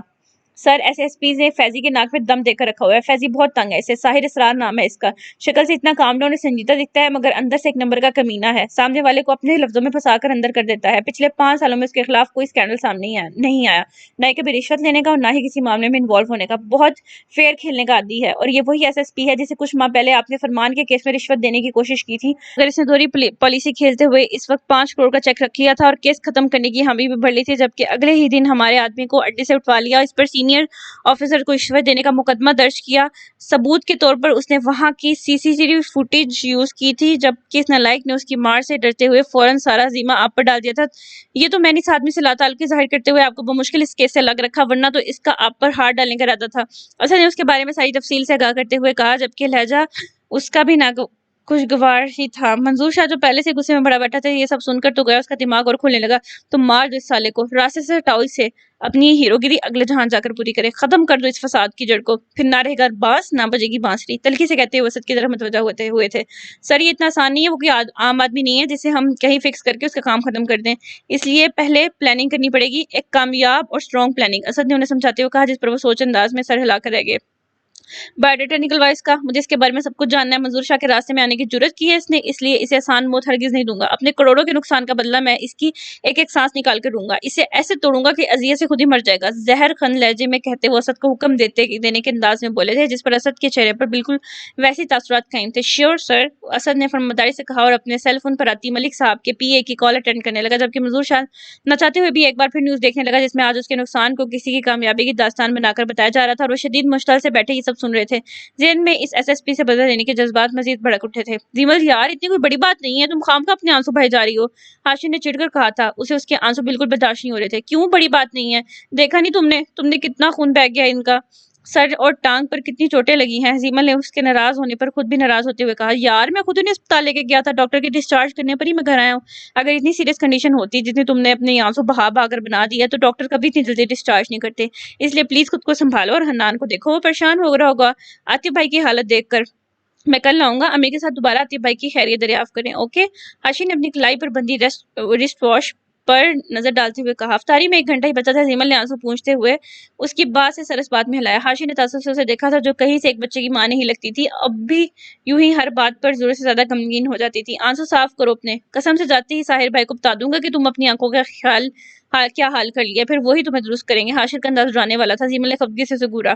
मैं कब रो रही हूँ, ये खुद ही आंसू आ रहे हैं, हिमल ने खफगी से उसे कहते हुए अपनी आंखें साफ की, जबकि हाशिर उसकी यूं फौरन संभलने पर मुस्कुरा दी। हाँ जानता हूँ मैं तुम्हें, अपना और आतिफ भाई का ख्याल रखना और मेरे आलू का भी, चलता हूँ। हाशिर ने उसे अपने साथ लगाते हुए पैर से कहा, तुम रुक जाओ, अफ्तारी करके जाना, बस थोड़ा सा वक्त रह गया। आतिफ भी इसरार कर रहे थे, कैसे मत जाने दो मैं तुम्हें। जीमल ने उसका हाथ पकड़ते हुए उसे रोकना चाहा। नहीं, अफ्तारी तो मैं माँ साहब के साथ ही करूंगा, भाई भी लेट आते हैं तो मैं और माँ साहब भी इकट्ठे होते हैं। अपना ख्याल रखना, अगर किसी भी चीज की जरूरत हो तो बिला झिझक कॉल कर लेना। अल्लाह हाफिज। हाशिर ने सरसरी सा इनकार करते हुए कहा और इस पर एक अलविदाई नजर डालकर वो अपनी गाड़ी की जानी बढ़ गया। जीमल ने भी जेर लब उसे अल्लाह हाफिज कहा था और उसके जाते ही वो अंदर की जानी बढ़ गई। उसके कमरे में उसके सास बेड पर आतिफ के पास बैठी हुई थी, जबकि फरीहा और बिनिश भाभी भी उसके कमरे में मौजूद थी। हन्नान आतिफ का हाथ पकड़ते उसके साथ पास ही बैठा था, जबकि वो बेड ग्राउंड से टेक लगाकर नीम दराज सा बैठा था। आज दोपहर आतिफ का एक कार के साथ एक्सीडेंट हो गया था, जिसमें उसे काफी चोटें लगी थी। सिर्फ एक लम्हे के लिए उसका ध्यान ड्राइविंग करते अपने मोबाइल की जानिब मबजूल हुआ और वो नहीं जानता था कि सामने से आती तेज रफ्तार गाड़ी से उसकी शदीद टक्कर हो गई। उसे सर और कमर पर काफी चोटें लगी थी, जबकि बाएं टांग पर काफी गहरी चोट लगी थी। सर से बहते खून की वजह से वो स्टीयरिंग पर सर गिराए ही बेहोश हो गया था। लोग इकट्ठे होने लगे थे। हाशिर भी इसी वक्त किसी मीटिंग से वापस आ रहा था, जबकि आतिफ की गाड़ी को देखकर वो एक पल को रुका था और फिर उसके गिर्द जमा लोगों को देखकर वो जल्दी से अपनी गाड़ी साइड पर लगाते इस तरफ बढ़ा था। बेहोश और जख्मी आतिफ को उसी ने ही अस्पताल पहुंचाया था। डॉक्टर ने उसे 3 घंटे अस्पताल में रखकर उसे जख्मों को साफ करके बैंडेज कर दी थी। उसके सर पर स्टिचेस लगे थे। इसके होश में आते ही उसे कुछ देर मजीद निगरानी में रखकर डॉक्टर ने डिस्चार्ज कर दिया था। हाशिर उसे अपने घर ले आया था। उसे सर, बाजू और टांग पर बंधी पट्टी देख और उस जैसे मजबूत इंसान को हाशिर के साथ से चलते देख जीमल को तो सर चकरा कर रह गया। वो बुरी तरह रोजी। इस पर आतिफ ने अपने दुखते सर को इग्नोर करते हुए मुश्किल उसे तसल्ली दी थी कि वो बिल्कुल ठीक है, मगर जीमल कहाँ उसकी सुन रही थी। वो तो उसे तकलीफ में देखकर खुद तकलीफ में मुब्तला हो गई थी। हाशिर पिछले 1 घंटे से यहाँ था और उसने ही संभाला था, जबकि हन्नान यहाँ इस वक्त हाशिर को देखकर खुश हुआ था।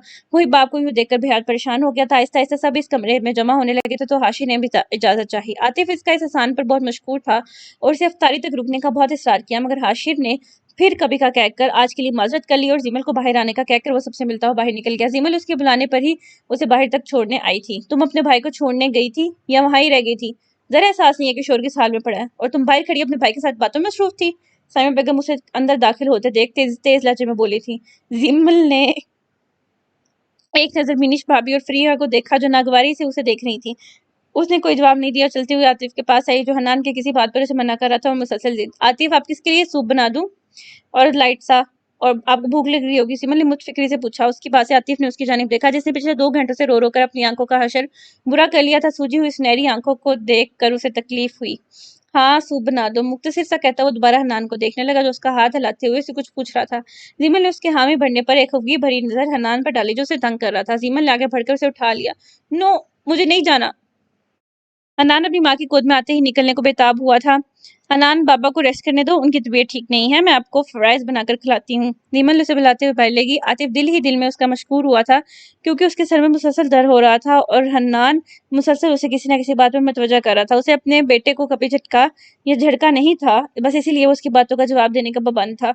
चले आतिफ भाई, आप आराम कर ले, हम चलते हैं। जीमल भाभी तो हमें बहाने से सुना गई कि आपने रेस्ट करना है, तो फिर यहाँ बैठने का क्या फायदा? अपना ख्याल रखिए। फरीहा ने सोफे से उठते हुए नाराजगी से कहा। शट अप फरीहा, उसने तुमसे कुछ नहीं कहा।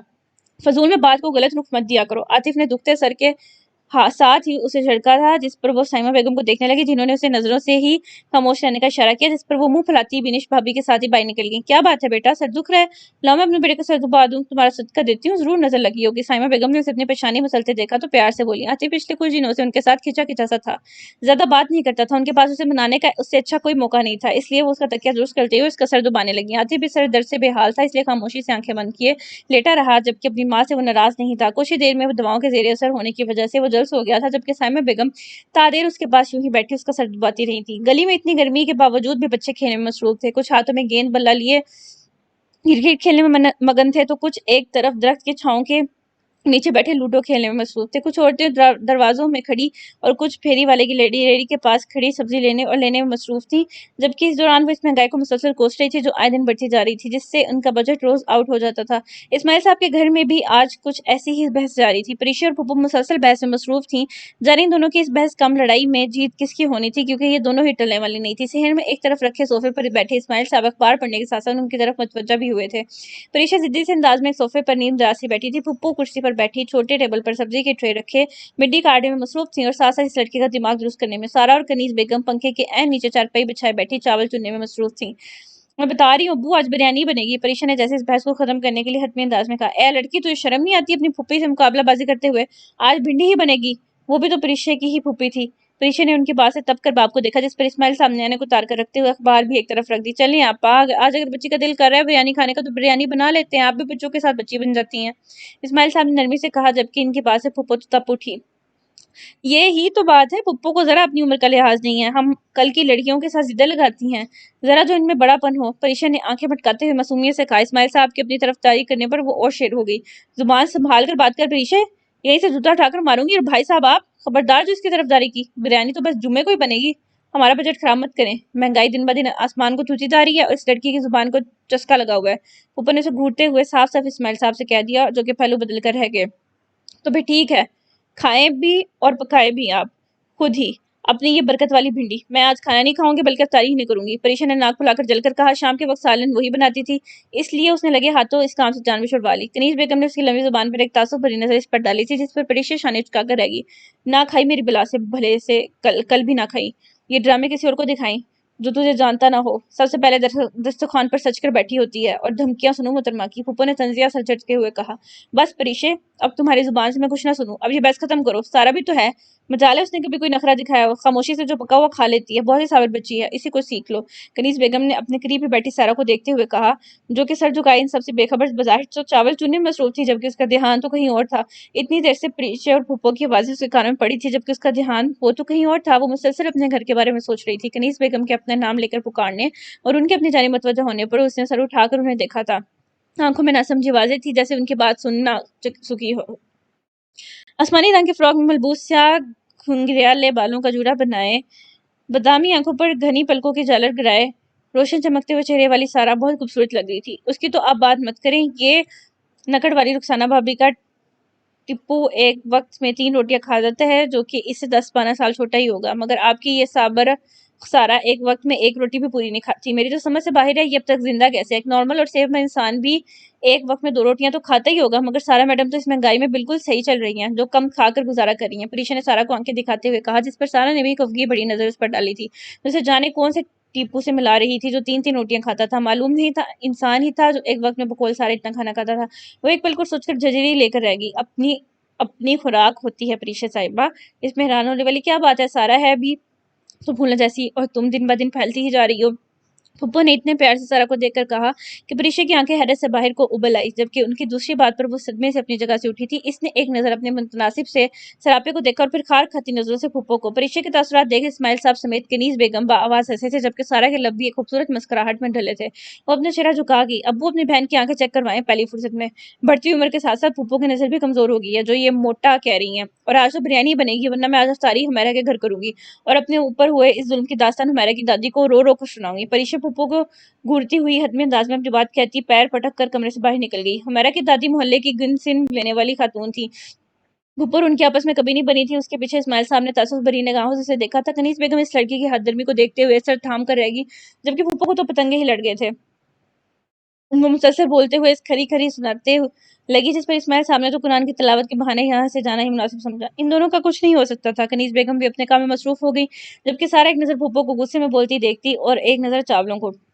सारा बेटा आप बताओ क्या बनाया आज? ये परीक्षा तो बस यूं ही तंग करती रहती है। आप बताओ सब्जी बनाई या बिरयानी? कनीज बेगम ने नरम निगाहों से देखते हुए पूछा। सारा ने एक नजर पप्पो को देखा, जो उसे बिल्कुल कनीज बेगम की तरह ही नरम निगाहों से देख रही थी। पप्पो का रवैया उसके साथ पहले दिन से ही बहुत नरम और मीठा था। उन्हें इस कम उम्र लड़की और बहुत तरस आता था जिसके साथ बहुत जुल्म हुआ था। वो बिरयानी ही बना लें, परीक्षा खुश हो जाएगी। सारा ने कुछ झड़कते हुए कहा। इसे खुद तो जैसे पेट भरकर खाना खाए अरसा गुजर गया हो। वो सिर्फ गुजारे जितना ही खाती थी, क्योंकि उसका दिलो दिमाग तो अपने घर के गिर्द उलझे रहते थे। उसे याद आता था कि कैसे रमजान में उनके घर रौनक लगी हुई होती थी। हर रोज 5-6 मुख्तलिफ खाने उनके डिनर टेबल की जीनत बने होते थे, जो कि उसकी माँ के हाथ के बनाए हुए होते थे। असरा खाती तो तब भी इतना ही थी, मगर जैसे अपनी माँ के हाथ का बना इतना सा खाना ही उसे खूब सैर कर देता था। ये सब का मिलकर एक ही साथ खाना खाना, उसका अपने पापा के साथ खाना खाने के दौरान ही अपनी माँ को किसी न किसी बात पर छेड़ना, ताया जान और ताई जान की नोक झोंक, छोटे ताया सीजा, ताई अलीशा वरीशा निदा और हाँ हाजिम, उसे वो सब लोग याद आते थे जिनमें वो पली बड़ी थी, जो कि उसका खानदान था। ठीक है, फिर आज बिरयानी ही बनेगी, पहली बार हमारी सारा बेटी ने कहा है। पुप्पो ने मुस्कुराते हुए अपनी जगह से उठते हुए उसके सर पर हाथ रखा था और सब्जी की ट्रे उठाती किचन की जानी पड़ गई। कनीज बेगम ने उससे चावलों की डिश लेते हुए सलाम करने का कहा। वो पिछले 2 घंटों से उनके पास यूं ही बैठी थी। सारा को खुद भी अपनी कमर अकड़ाती हुई महसूस हुई थी, इसलिए उनके इसरार करने पर वो उठकर अपने और परीक्षा के मुशतरका कमरे की जानिब चल दी, जबकि पीछे कनीज बेगम भी फिर से अपने काम में मसरूफ होगी। लाउंज में सोफे पर फाइलों का ढेर लगाए हुए इन पर सर दिए बैठा था। एक तरफ लैपटॉप की स्क्रीन अध खुली थी, कॉफी के 2 कप बेतरतीब से कारपेट पर गिरे पड़े थे। पिज़्ज़े का खाली डब्बा टेबल के एक तरफ पड़ा था, जिसमें नजर आता पिज़्ज़े का एक स्लाइस ठंडा हो चुका था, जबकि वो अपना घना स्याह बालों वाला सर फाइल पर झुकाए इर्द गिर्द से बेगाना नजर आता था। लाउंज का मंजर बहुत बेतरतीब सा था, कोई भी चीज अपनी जगह पर मौजूद नहीं थी। यूं मालूम होता था जैसे लाउंज ना हो, किसी कबाड़िए की दुकान हो। ऐसा जुल्म इस लाउंज पर शायद पहली बार ही हुआ था, वरना इससे पहले यहाँ का मालिक सफाई का बड़ा ख्याल रखता था। कुछ देर बाद उसने अपना सर उठाया था और मुझे तलाशी नजरों से टेबल पर कुछ तलाशना चाहा। 2-4 फाइलें इधर उधर करने के बाद उसे एक बॉल पॉइंट नजर आ गई थी, जिसे हाथ में पकड़े हुए उसने लबों से उसका कैप उतारा और फाइल पर झुककर कुछ लिखने लगा। उसके सेलफोन पर आती कॉल ने इस खामोशी में डूबे लाउंज की फिजा में इर्ताश पैदा किया। उसने यूं ही हाथ बढ़ाकर मोबाइल उठाया और उसे कान से लगाया। हाँ वलीद बोलो, क्या प्रोग्रेस है? उसने बेचैनी से पूछा। एक पल में उसके चेहरे के तासुरात बदले थे। कुछ देर पहले उसके चेहरे के तासुरात, जो कि बिल्कुल स्पार्ट थे, अब वहां वाज़ेह बेचैनी नजर आई थी। सर आपके कहे के मुताबिक मैंने वो सब जगह चेक कर की हैं, मगर यहाँ असरा नामी कोई लड़की नहीं लाएगी और ना वो यहाँ है। इससे मजीद मैं कुछ नहीं कर सकता सर। असद को मुझ पर शक हो सकता है, मैं आपकी इतनी मदद ही कर सकता था, उसने संजीदगी से उसे बताते हुए कहा। तुम श्योर हो? राफे ने दोबारा उसे पूछा। जाने क्यों दिल की क्लिप्स एकदम भड़ गई थी। जी सर, वलीद ने हदबी अंदाज में जवाब दिया। Okay thanks. राफे ने बेदिली से कहते हुए कॉल काट दी। वो थके थके से अंदाज में अपना सर दोनों हाथों में थाम कर चेहरा झुका गया था। कहाँ हो तुम असरा? कहाँ ढूंढूं मैं तुम्हें? समझ से बाहर है कि तुम जहाँ कहाँ सकती हो। तुम्हारे पास तो कोई ठिकाना नहीं था, फिर तुम कहाँ थे दिनों से छुप कर बैठी हो?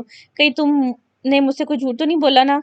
मगर नहीं, तुम सिर्फ जज्बाती हो, न डर हो, मगर मैच्योर नहीं हो। कहीं कहीं तो कुछ मिसिंग है, कहीं तो कुछ गड़बड़ है जो मेरी नजरों से ओझल है, जिसका क्लियर होना मुझे तुम तक पहुंचा सकता है। राफे ने अपने लैपटॉप की अध खुली स्क्रीन को पूरा खोलकर स्क्रीन पर नजर आती वीडियो में गेट से बाहर निकलती इस लड़की से कहा था, जिसने इस पर एतबार नहीं किया था। उसे इस बिल्डिंग के गेट तक ही सीसीटीवी फुटेज मिली थी, जिसे वो जाने कितनी बार देख चुका था, जिसमें असरा घबराई हुई अंदाज में अजलत में गेट से बाहर निकल रही थी। वो गेट से बाहर निकलकर दाएं तरफ मुड़ गई थी, जिसके बाद वो नहीं जानता था कि वो कहाँ गई। इस रोड का सीसीटीवी कैमरा खराब था, जिसकी वजह से वो मजीद जान ना सका कि वो कहाँ गई। उसे कभी कभी लगता था कि वो साहिर के पास है, लेकिन जब साहिर और उसकी आखिरी मुलाकात याद करता था तो सर झटक कर रह जाता, क्योंकि दोनों ही एक दूसरे के मामलात में किसी भी किस्म की रायत दिखाने को तैयार नहीं थे। उसे कभी कभी साहिर के इत्मीनान को देखकर भी शक होता था, क्योंकि अब उसकी सारी तवज्जो मंजूर शाह पर थी। उसने असरा के बारे में उसके बाद कोई ऑर्डर्स नहीं दिए थे, जबकि उसके घर और उसे मुंसलिक लोगों पर अब भी नजर रखी जा रही थी। राफी ने अभी से सीधे सीधे बात करने का सोच लिया था, क्योंकि ऐसा तो नहीं हो सकता था कि असरा जो उसे इतना सुना गई थी, उसे मुतनफर थी, उसके नाम से ही कतराती थी, जो कि फिलहाल उसकी नजर में वाज़ेह मुजरिम थी, वो उसे इतनी आसानी से जाने देता। अब बस वो इसे दोबारा मौजू पर बहस छेड़ने का इरादा रखता था, क्योंकि जो भी था वो असरा के लिए परेशान था, उसे ढूंढने की हर मुमकिन कोशिश कर चुका था, जबकि उसे कुछ न मिला था। आसमान पर गहरी स्याही हर सो फैली हुई थी। लाहौर की सड़कों पर गाड़ियां अपनी पूरी रफ्तार से रवाना थी। ये कोई रात के 10 बजे का वक्त था। रमजान के महीने की एक मखसूस रौनक थी, जो कि इस वक्त इतराफ में देखी जा सकती थी। आधा रमजान गुजर चुका था, बाजारों में लोगों का खूब रश लगा हुआ था। ईद की शॉपिंग की तैयारियां अभी से रूज पर थीं। वो अपने घर की तरफ वापस लौट रहा था। रुमैसा बेगम के बहुत इसरार करने पर वो इफ्तारी के बाद जीमल के घर गया था, आतिफ की तबीयत का पूछने। वो कुछ देर ही वहां बैठा था। सरसरी से अंदाज में आतिफ से उसकी तबीयत पूछने के बाद वो हन्नान की मासूम मासूम बातों पर उसे ढेर सारा प्यार करके वहां से जाने के लिए उठ गया था, जबकि हन्नान उसके इतने जल्दी जाने पर रोने की पूरी तैयारी किए बैठा था, जिसे साहिर ने प्यार से बहलाया था। उसे करीबी मार्केट तक साथ ले आया था और उसकी पसंद की ढेर सारी खाने पीने की चीजें दिलवा कर उसे वापस घर छोड़कर अपनी गाड़ी की तरफ निकल गया। हन्नान की खुशी दी नहीं थी, वो हाशिए से बहुत ज्यादा अटैच था, जबकि साहिर को देखकर उसकी आंखों की चमक ही निराली होती थी। जीमल के चेहरे पर बिखरे इत्मीनान और सुकून ने उसकी तरफ से उसकी परेशानी कम की थी। जीमल भी उसे देखकर बहुत खुश हुई थी, उसकी खुशी उसके चेहरे से वाज़ेह नजर आती थी। उसे मुस्कुराता देख साहिर का दिल उसकी तरफ से हल्का फुल्का सा हो गया था। वो मेन बाजार के सामने से गाड़ी नॉर्मल स्पीड से गुजार रहा था, जब वहां किसी शनासा चेहरे का गुमान होते हुए एक पल को वो रुका था और गाड़ी की स्पीड स्लो करते हुए उसने गाड़ी वापस रिवर्स की थी। सड़क के किनारे एक तरफ वो परेशान सी सूरत लिए खड़ी थी और मुसलसल नजरें मोबाइल पर जमाए तेजी से उंगलियां उस पर चला रही थी। नीली जीन्स पर मैरून कुर्ता पहने, गले में लापरवाही से ऑफ व्हाइट स्टोलर को लपेटे, खुले स्ट्रीट बालों के आखिर में दो दो कल डाले, चेहरे पर लाइट सा मेकअप किए, अब वो बिलाशुबा प्यारी लग रही थी। इर्द गिर्द से गुजरते लोगों को अपनी तरफ मतवज्जा कर रही थी। उसके पास से गुजरने वाले बहुत गौर से उसका जायजा लेते और आगे बढ़ जाते। उसकी मखसूस मॉडर्न सी ड्रेसिंग उसे सब में नुमाया करती थी। उसने एक पल के लिए उसकी ड्रेसिंग देखी थी और फिर खफीफ सी नजरें वापस मोड़ ली थी। उसे यहाँ इस वक्त देखकर वो एक लंबी सांस खारिज करता हुआ गाड़ी की एक साइड पर लगाने लगा। अस्सलाम वालेकुम, खैरियत? आप इस वक्त यहाँ ऐसे क्यों खड़ी हैं? इसके करीब आकर संजीदगी से गोया हुआ, जबकि उसकी नजरें गाड़ी पर थीं, जिसका दरवाजा अध खुला था। गाड़ी का बोनट भी खुला हुआ था। अपनी पीछे जानी पहचानी सी आवाज सुनते हुए हीरा आंखों में शनासाई की नमक लिए पलटी थी। अपने सामने उसे देखकर हीरा को लगा जैसे ये कोई ख्वाब हो। वो इस वक्त यहाँ ऐसे उसके सामने कितना खूबसूरत इत्तेफाक था। हीरा सोचकर भी मुस्कुरा भी ना सकी, क्योंकि हैरत उसके हर तासुर पर हावी थी।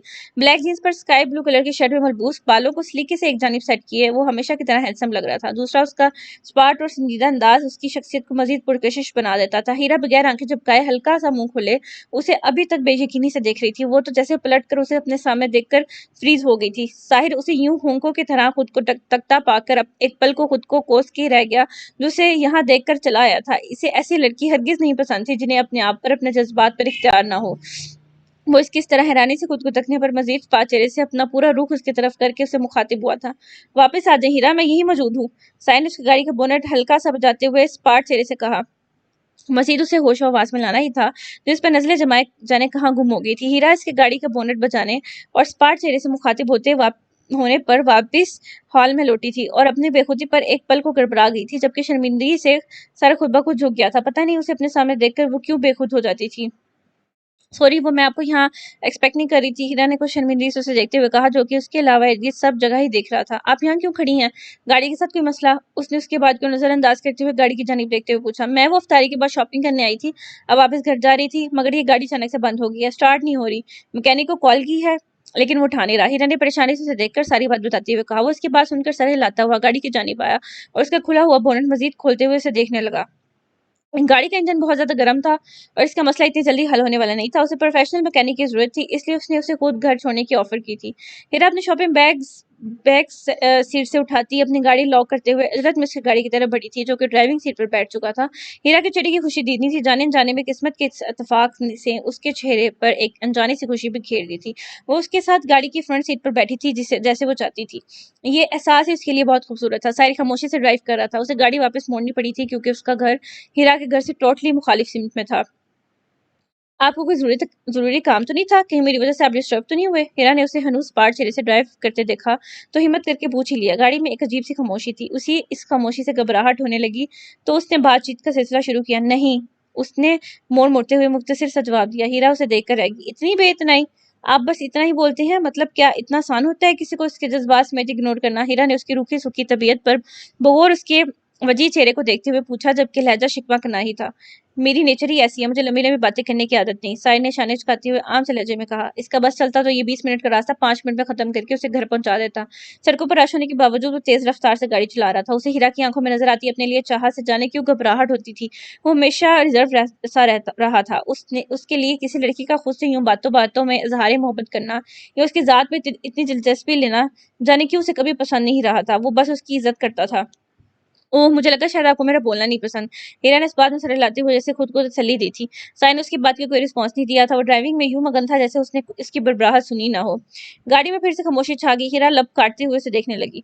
क्या हो जाता अगर वो उससे मोहब्बत करता होता? उसे देखकर यूं ही दीवाना वार तकता। वो जैसे उसे खुद से लाताल्लुकी बने देखकर अपनी किस्मत से शिकवा करके रह गई। ये दुनिया है, यहाँ सारी ख्वाहिशात کہاں پوری ہوتی ہیں. یہاں کچھ چیزوں کو پانے کے لیے محنت کرنی پڑتی ہے اور کچھ کے لیے صبر. آپ کی جاب کیسی جا رہی ہے؟ وہ ہاسٹل والا کیس سالو ہو گیا؟ کیا وہ لڑکی پکڑی گئی؟ کچھ دیر بعد ہیرا کی پرجوش سی آواز ہی گاڑی میں گونجی تھی. اس نے بڑی دلچسپی سے پوچھا تھا. دل اس شخص سے باتیں کرنے کے لیے بہانے تلاش کر رہا تھا، اس لیے وہ اپنے لہجے میں دلچسپی پیدا کی اسے اس بارے میں پوچھنے لگی.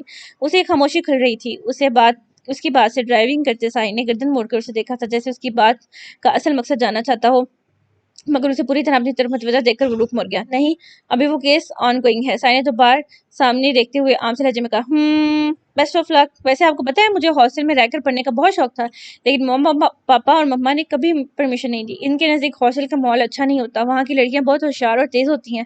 اس بات کی مجھے اس وقت تو اتنی سمجھ نہیں آئی تھی، مگر یہ جب سے ہاسٹل والی لڑکی کا کارنامہ دیکھا تو میں نے شکر ادا کیا کہ میں ایسے ماحول میں جانے سے بچ گئی. اوف، پتہ نہیں یہ کیسی لڑکیاں ہوتی ہیں جنہیں نہ اپنے پیرنٹس کی عزت کا خیال ہوتا ہے اور نہ ہی اپنے اداروں کی ریپوٹیشن کا. ہیرا نے رونیت اور برتری سے سر جھٹک کر کہا. اس کے انداز میں اپنے لیے برتری واضح تھی.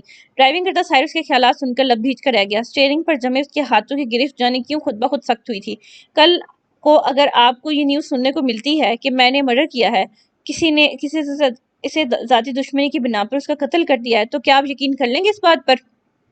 سائن نے اس پر ایک سنجیدگی سے بھرپور نظر ڈالتے ہوئے استفہامیہ لہجے میں پوچھا. اس کی بات غور سے سنتی ہیرا کا ایک پل کو اس کی بات پر حلق خشک ہوا تھا. اس کا انداز ہی ایسا تھا. ہیرا وہ مشکل سانس لے سکی. وہ ایسا سوچ بھی نہیں سکتی تھی. آپ تو محافظ ہیں. وہ کچھ لمحوں کے توقف کے بعد بہت سنبھل کر بولی تھی. یہ میری بات کا جواب نہیں. آپ یقین کرتی ہیں یا نہیں؟ سائن نے اس کی بات پر دوبارہ اپنا سوال دہرایا. کبھی نہیں. میں آپ کو جانتی ہوں، آپ ایسا گناہ کبھی نہیں کر سکتے. ہیرا نے لبوں میں بغیر جھٹ سے جواب دیا تھا. وہ اسے کئی سالوں سے اپنے پاپا کے ساتھ دیکھتی آ رہی تھی. اس کی کامیابی کے قصے آئے دن ٹی وی نیوز چینلز پر دیکھے جا سکتے تھے. وہ اس شخص کے بارے میں شاید صاف ثبوت ہوتے ہوئے بھی اس سے متعلق ایسی بات پر کبھی یقین نہ کرتی. اس کے پاس سائن نے اس بات میں سر ہلایا تھا اور پھر وہ کچھ لمحوں بعد گویا ہوا تھا. ہمیں سنی سنائی باتوں پر اعتبار نہیں کرنا چاہیے. ہر انسان دوسرے انسان سے مختلف ہوتا ہے. میں بھی 2 سال ٹریننگ کے لیے ہاسٹل میں رہا ہوں. ہر جگہ اچھے اور برے لوگ ہوتے ہیں. ہم پر ڈیپینڈ کرتا ہے کہ ہمیں کس طرح کی صحبت میں رہنا ہے. اور رہی بات کسی کو جج کرنے کی، تو بغیر کسی سے ملے کسی کو جانے ہم کسی پر کیسے انگلی اٹھا سکتے ہیں، کسی کو کیسے غلط کہہ سکتے ہیں؟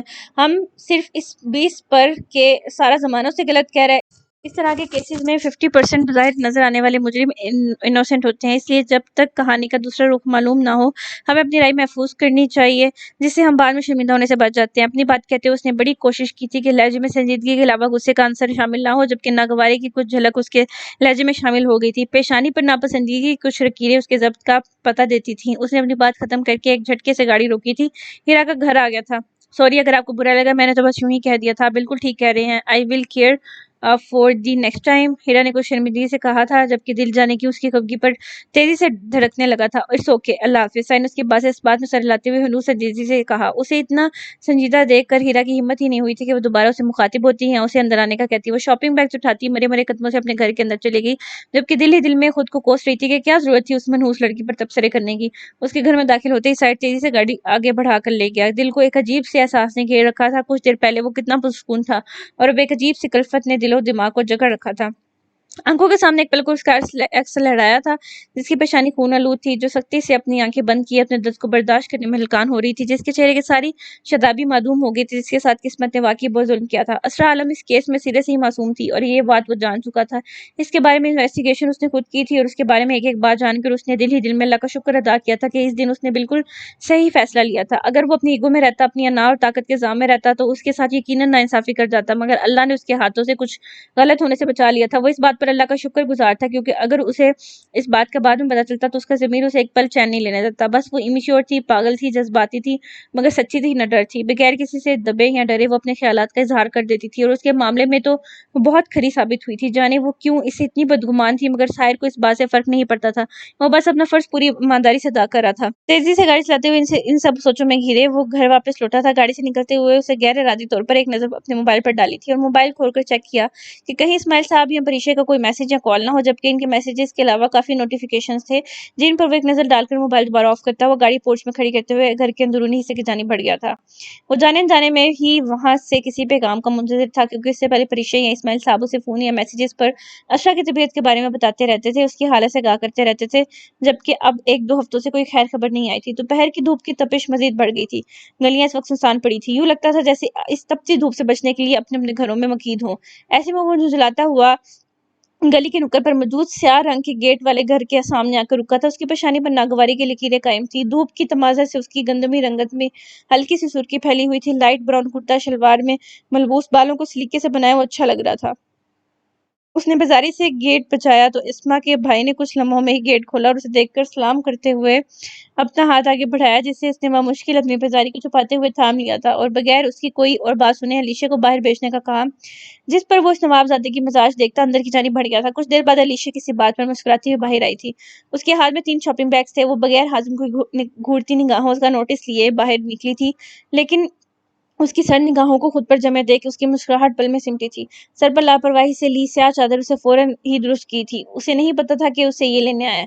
اس نے تو گھر فون کیا تھا جسے تائی جان نے اٹھایا تھا۔ اس نے تو اپنی ماں کو لینے آنے کا کہا تھا۔ اسے نہیں اندازہ تھا کہ تائی جان اپنے اس نوابزادے کو بھیج دیں گی جس کے مزاج ہی درست ہونے میں نہیں آتے تھے۔ علیشہ اس کا انداز دیکھ کر لب بھیج کر رہ گئی۔ اسے حازم پر بہت غصہ تھا جو اس اسرا کے غم میں دیو اس بنا سارے گھر کا ماحول سوگوار کیے ہوئے تھا۔ تمہیں گھر میں سکون نہیں ہے؟ آئے دن یہاں پائی جاتی ہو، مسئلہ کیا تمہارے ساتھ؟ حازم نے اس کے ساتھ چلتے ہوئے ناگواری سے پوچھا۔ وہ اپنے ایک دوست سے ملنے جا رہا تھا جبکہ اس کی ماں نے اسے زبردستی اس محترمہ کو لانے کا کہا۔ اسما کا گھر ایک گلی چھوڑ کر ہی تھا، اس لیے وہ اسے پیدل لینے آیا تھا۔ اسما کی امیر کو عید کے جوڑے سلائی کرنے کے لیے دینے تھے، میں نے بس وہی لینے آئی تھی، اسے جواب دیتے ہوئے علیشہ کا حلق تک کڑوا ہو گیا تھا۔ سب جانتا ہوں میں، یہ سب بہانے ہیں تمہارے گھر سے باہر نکلنے کے، حازم نے سر جھٹکتے ہوئے طنز کیا۔ اس کی بات پر علیشہ کے چلتے قدم ایک پل کو رکے تھے۔ وہ اسے کس قسم کی لڑکی سمجھتا تھا وہ اس بار ضبط نہیں کر سکی۔ ہر کوئی تمہاری اس اسرا کی طرح نہیں ہوتا جو گھر سے پڑھائی کا کہہ کر باہر جانے کیا گل کھلاتی پھرتی ہے اور پھر ایک دن ان کے کارنامے ساری دنیا دیکھتی ہے، علیشہ نے نخوت سے کہا۔ حازم کو ایک لمحے کے لیے سمجھ نہیں آیا کہ اس نے کہا کیا ہے۔ وہ تو اس کے لہجے میں اسرا کے لیے نفرت دیکھ کر ہی ٹھڑک کر رک گیا تھا جبکہ علیشہ اپنے گھر کی گلی مڑ گئی تھی۔ تمہاری ہمت بھی کیسے ہوئی اسرا کے بارے میں یہ سب کہنے کی؟ حازم نے تیزی سے اس کے پیچھے آتے ہوئے اس کی بازو سختی سے تھامتے ہوئے آنکھیں نکال کر پوچھا۔ اس کی آنکھوں میں یکدم ہی سرخی اتر آئی تھی۔ علیشہ نے بے یقینی سے اسے دیکھا۔ وہ دن بدن اسرا کی محبت میں پاگل ہی تو ہوتا جا رہا تھا۔ تم اس بدذات کے لیے میرے سے ایسا سلوک کرتے ہو؟ تم جانتے کیا اس کے بارے میں؟ تمہیں کیا پتا وہ پچھلے 3 سالوں سے لاہور میں پڑھائی کے نام پر کیا کیا کرتی پھر رہی ہے جو یوں اس کے پیچھے پاگل ہوئے جا رہے ہو؟ وہ تمہیں دیکھنا تک گوارا نہیں کرتی تھی۔ اس کے اس گھر کے لوگوں سے ہی مزاج نہیں ملتے تھے کیونکہ اس نے اپنے لیے پہلے سے ہی کسی کو یقیناً منتخب کر رکھا تھا۔ خدا کا واسطہ اپنی آنکھیں کھولو، وہ دیکھو جو ہم سب کو نظر آ رہا ہے، جو سارے زمانے کو نظر آ رہا ہے۔ اپنے حال پر رحم کرو اور بخش دو ہم سب کو بھی، علیشہ نے مشتعل سے لہجے میں کہا۔ اس کی آنکھیں بھیگ گئی تھیں۔ وہ تھک چکی تھی اس اسرا کے نام پر اسے یوں تڑپتے دیکھ، اس لیے اس سے الزائی لہجے میں اپنی بات کہتی۔ وہ اس کا ہاتھ اپنی بازو سے ہٹاتی لمبے لمبے قدم لیتی گھر کی جانب بڑھ گئی۔ اس گلی کے سرے پر ہی ان کا گھر تھا۔ اس کی آنکھوں سے آنسو مزید تیزی سے بہنے لگے۔ وہ اپنے آنسو پوंچھتی بغیر پیچھے دیکھے گھر کی طرف بڑھ گئی جبکہ حازم وہ تو گلی کی نکڑ پر ساکت سا کھڑا تھا۔ علیشہ چلی گئی تھی جبکہ اس کی باتیں اس کے کانوں پر مسلسل زہر گھول رہی تھیں۔ وہ جیسے سانسیں روکے کھڑا تھا۔ تم جانتے کیا اس کے بارے میں؟ تمہیں کیا پتا وہ پچھلے 3 سالوں سے لاہور میں پڑھائی کے نام پر کیا کیا کرتی پھر رہی تھی جو یوں اس کے پیچھے پاگل ہوئے جا رہے ہو؟ وہ تمہیں دیکھنا تک گوارا نہیں کرتی تھی۔ اس کے گھر کے لوگوں سے مزاج نہیں ملتے تھے کیونکہ اس نے اپنے لیے پہلے سے کسی کو یقیناً منتخب کر رکھا تھا۔ یہ آوازیں اس کے کانوں میں زور زور سے گونج رہی تھیں۔ اسے لگ رہا تھا جیسے کوئی اس پر اس کی محبت نہیں، یک طرفہ محبت پر ہنس رہا ہو۔ اس نے خالی خالی نظروں سے اس جگہ کو دیکھا جہاں سے علیشہ گزر کر گئی تھی۔ اس کی آنکھوں میں بے یقینی سی تھی، ایک عجیب سی تکلیف تھی جو اس کا سانس تنگ کر رہی تھی۔ وہ تمہیں دیکھنا تک گوارا نہیں کرتی۔ یہ الفاظ محض الفاظ نہیں تھے۔ اس کی اذیت، درد و تکلیف کو اس وقت حازم سے پوچھتا تو اپنی جگہ پر ایسے کھڑا تھا جیسے کسی نے اس کے قدم زمین میں جکڑ لیے ہوں۔ ذہن میں اسرا کا خود سے کتراتا ہوا چہرہ گھوم رہا تھا۔ کیا وہ سچ میں پاگل ہو گیا تھا جو یہ حقیقت دیکھ نہیں سکتا تھا، جو سب کچھ دیکھتے سنتے ہوئے بھی جھٹلا رہا تھا؟ وہ اتنا اندھا اعتماد کرتا تھا اسرا پر؟ اس کا دل اس قدر محبت میں غلام ہو چکا تھا اسرا کا جو اس غلامی سے کبھی آزاد نہیں ہونا چاہتا تھا؟ وہ تھکے تھکے سے انداز میں بے جان قدم اٹھاتا گھر کی جانب چل دیا جبکہ اس کے کانوں میں ابھی تک علیشہ کی الفاظ باز گشت کر رہے تھے۔ اس کے دل کو یہ الفاظ بار بار مٹھی میں جکڑ رہے تھے جس کی تکلیف کے آثار اس کے چہرے پر دیکھے جا سکتے تھے۔ اس کے سوئے ہوئے دل و دماغ جیسے پہلی دفعہ بیدار ہوئے تھے۔ وہ بیڈ پر تکیہ سیٹ کیے نیم دراز سے بیٹھا تھا، گود میں لیپ ٹاپ رکھے اپنے آفس کے کام میں مصروف تھا۔ اس کے قریب ہی بیٹھا حنان ٹیبلٹ پر بلند آواز میں انگریزی پوئمز لگائے ساتھ ساتھ خود بھی پڑھنے کی کوشش کر رہا تھا۔ پورے کمرے میں ٹیبلٹ میں لگی پوئمز کی آواز گونج رہی تھی۔ وہ جو لفظ غلط بولتا عاطف اس کی تصحیح کرتا جبکہ ساتھ ہی ساتھ اپنے بیٹے کی معصومیت پر مسکرا دیتا۔ حنان باپ کے ٹوکنے پر خفگی سے پوئم چینج کر لیتا۔ آج کل حنان صاحب کے مزاج نہیں ملتے تھے۔ وہ بڑے ہونے کے ساتھ ساتھ بہت ضدی ہوتا جا رہا تھا۔ عاطف اور اپنی دادی کے علاوہ کسی کی نہیں سنتا تھا۔ اوکے یار اب کچھ نہیں بولتا، یہ میرے پرنس کو آج اتنا غصہ کیوں آ رہا ہے؟ عاطف نے اس کے پھر سے غلط بولنے پر تصحیح کی تھی، جس پر حنان نے ٹیبلٹ ہی آف کر کے زمین پر ایک طرف زور سے دے مارا تھا اور خود بیڈ پر اوندا ہو کر منہ پھلا کر لیٹ گیا تھا۔ عاطف نے اسے غصہ دیکھتے ہوئے ہنستے ہوئے اس کے بالوں پر پیار کرتے ہوئے اس کا رخ اپنی جانب کیا جس کے پھولے پھولے گال اور ناک غصے سے سرخ ہو گئے تھے۔ نو، ہانی کو ساری پوئمز آتی ہیں، آپ مجھے ٹیز کر رہے ہیں۔ حنان نے غصے سے اس کا ہاتھ اپنے بالوں سے ہٹاتے ہوئے کہا۔ موڈ ہنوز بگڑا ہوا تھا۔ عاطف اس کے نخرے اور غصہ دیکھتے ہوئے مسکرا دیا۔ وہ اسے کچھ دیر یوں ہی منانے کی کوشش کرتا رہا، مگر وہ تو غصے میں باپ سے بھی شاید 2 ہاتھ آگے تھا۔ ہر بار اس کا ہاتھ جھٹک دیتا اور اپنا چہرہ غصے سے تکیے میں چھپا لیتا۔ میری ٹانگ! اچانک ہی عاطف نے درد سے کراتے ہوئے اپنی ٹانگ پر لگی چوٹ پر ہاتھ رکھا۔ اس کی آواز سننے کی دیر تھی۔ حنان بجلی کی تیزی سے سیدھا ہوا تھا اور لپک کر اس کی طرف بڑھا۔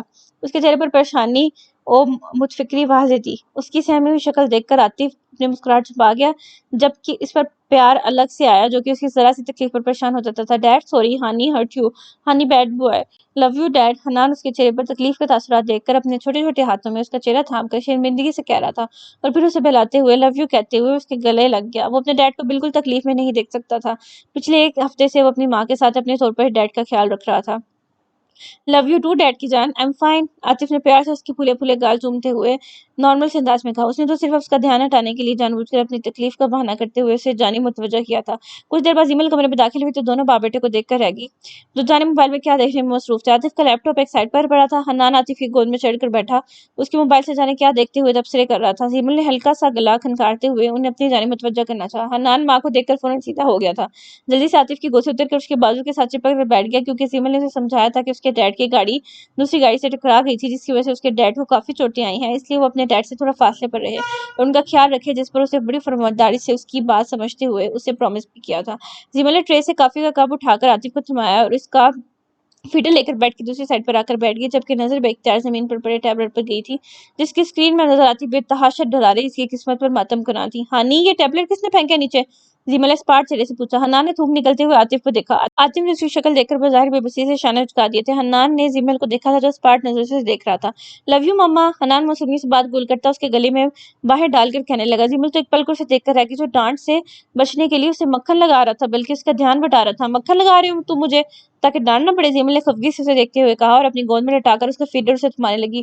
نو نو، ریئلی لو یو، حنان نے زور سے نفی میں سر ہلاتے ہوئے اپنی بات پر یقین دلوانے والے انداز میں کہا۔ زیمل کو اس کی معصومیت پر بے تحاشا پیار آیا، اسے جھک کر اپنے بگڑے نواب کے دونوں گال چوم لیے، اور حنان، وہ تو ماں کی خود پر مہربان ہوتا دیکھ خوشی سے پھولے نہیں پا رہا تھا۔ اس کی سنہری آنکھیں چمک اٹھیں۔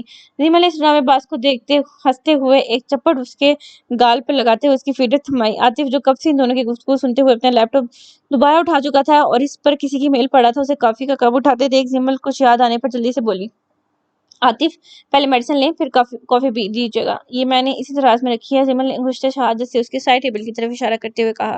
نو موڈ، تم نے شام میں یہ کہہ کر کھلوائی تھی کہ رات کو مت کھائے گا اور اب پھر وہی رٹ۔ عاطف نے نفی میں سر ہلاتے ہوئے جھنجھلا کر اسے یاد کروایا۔ توبہ ہے، آپ دونوں ماں بیٹے کی میڈیسن کے معاملے میں بالکل حنان کی طرح تنگ کرتے ہیں آپ بھی، اور میں نے شام میں نہیں دوپہر میں کھائی تھی میڈیسن۔ زیمل نے حنان کے ہاتھ سے اپنی سنہری لٹ آزاد کرواتے ہوئے اس کی تصحیح کرتے ہوئے کہا۔ ایک ہی بات ہے، عاطف نے لاپرواہی سے کہا اور کافی پینے لگا۔ اسے دوائیوں سے بہت چڑ تھی، یہ تو پچھلا پورا ہفتہ اس نے بس زیمل کی اپنی لیے پریشانی متفکری دیکھتے ہوئے کھا لی تھی، ورنہ وہ تو بخار میں بھی بہت کم دوا کھاتا تھا، اور اب جبکہ وہ کافی حد تک ریکور ہو چکا تھا تو پھر وہ کیوں لیتا؟ زیمل ان کے انکار پر اسے دیکھ کر رہ گئی۔ وہ سکون سے اس کی بنائی ہوئی کافی پیتے ہوئے لیپ ٹاپ پر کوئی فائل کھولے بیٹھا تھا۔ آپ یہ لیپ ٹاپ کیوں کھول کر بیٹھ گئے ہیں عاطف؟ بند کریں اسے اور بس ریسٹ کریں، آپ کا سر درد اتنی مشکل سے ٹھیک ہوا ہے اور آپ ہیں کہ اپنی صحت کی ذرا پرواہ نہیں۔ زیمل نے متفکری سے کہا۔ اس کا سر پیچھے سے پھٹ گیا تھا اور اسے 4 سٹچز لگے تھے، دوائیاں لینے کے باوجود بھی اس کے سر میں مسلسل درد رہتا تھا۔ ٹھیک ہو یار، عاطف نے مصروف سے لہجے میں کہا، انداز مطمئن کرنے والا ہی تھا۔ پتہ نہیں کیوں زیمل شروع سے ہی اسے لے کر بہت حساس تھی۔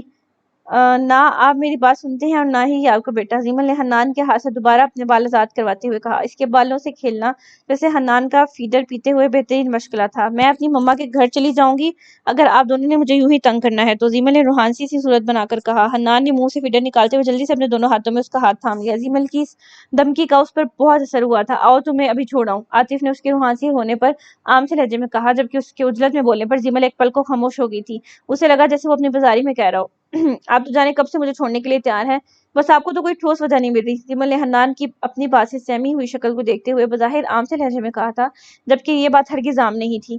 کی بورڈ پر چلتی عاطف کی انگلیاں ایک پل کو تھمی تھی۔ اس نے بے چینی سے چہرہ موڑ کر زیمل کو دیکھا، جو جیسے اب خود بھی اپنی بات بول کر اس سے نظریں نہیں ملا پا رہی تھی، جبھی حنان کو سنانے لگی۔ عاطف کتنے ہی لمحے اس کے چہرے کو بے مقصد دیکھتا رہا۔ یقیناً زیمل نے یہ بات اسے گزشتہ 2 سالوں کا حوالہ دیتے ہوئے کہی تھی۔ وہ ایک پل کو لب بھینچ کر رہ گیا۔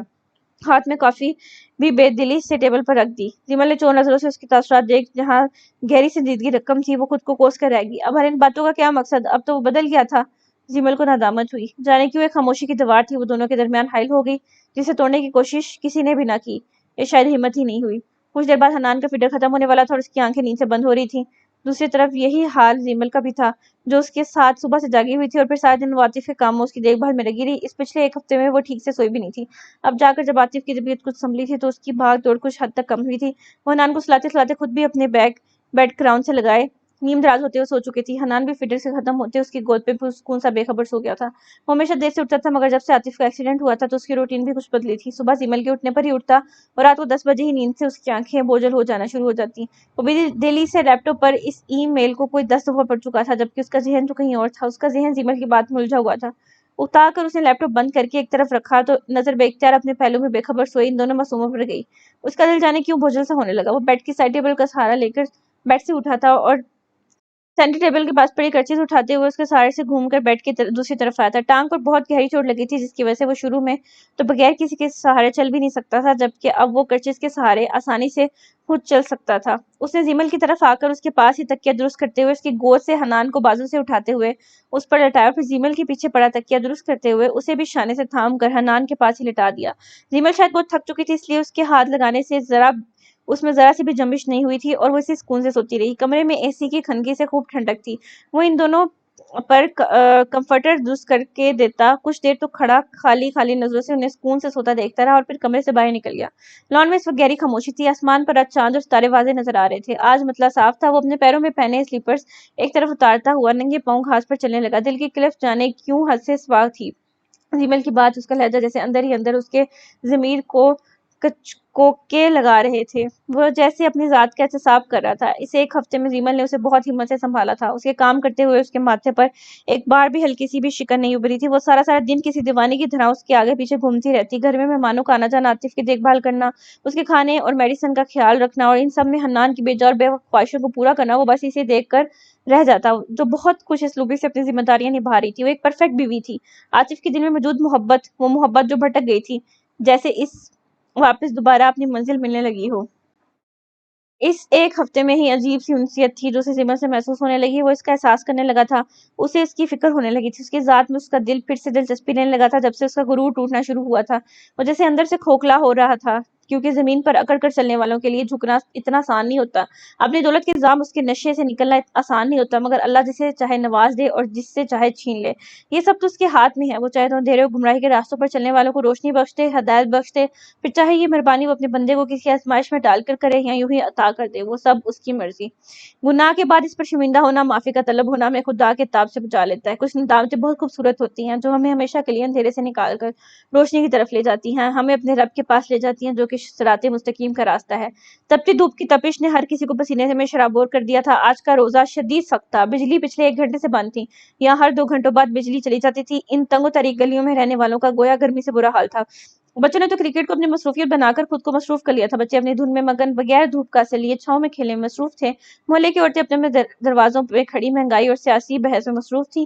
یہاں ایک الگ ہی دنیا بات تھی۔ وہ جیسے ہی اس گلی میں داخل ہوا تو گویا ایک سحر انگیز احساس ہر سو بکھر گیا۔ اس کے کپڑوں سے اٹھتی مہنگے کلون کی خوشبو نے جیسے ہر کسی کو اپنی طرف دیکھنے پر مجبور کر دیا تھا۔ دیواروں میں کھڑی عورتوں نے منہ پر اپنے دوپٹے کا پلو رکھتے ہوئے چمکتی آنکھوں سے اس خوبرو نوجوان کو دیکھا تھا، جو ان سب کی نظروں سے بے نیاز نظریں جھکائے ان سب کے درمیان سے گزر کر اسماعیل صاحب کے گھر کے سامنے آ کر رکا تھا۔ سیاہ جینز پر وائٹ ہاف سلیوز والی ٹی شرٹ پہنے، پاؤں میں سیاہ جوگرز پہنے، سنہری بالوں کو سریکے سے جیل کی مدد سے سیٹ کیے، آنکھوں پر چورس فریم کے گوگلز لگائے، وہ جاذب نظر لگ رہا تھا۔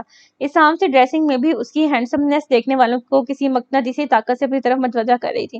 دوسرا، اس کے چہرے پر رقم بلا کی سنجیدگی نے جیسے اس کی شخصیت کو 4 چاند لگا دیے تھے۔ اس کے ہاتھ میں 2-3 فائلز تھیں۔ وہ اپنی پشت پر ان سب کی نظریں محسوس کر سکتا تھا، مگر بے نیازی ہمیشہ کی طرح عروج پر تھی۔ دروازہ کھل چکا تھا، وہ رسمی مسکراہٹ چہرے پر سجائے اندر داخل ہو گیا۔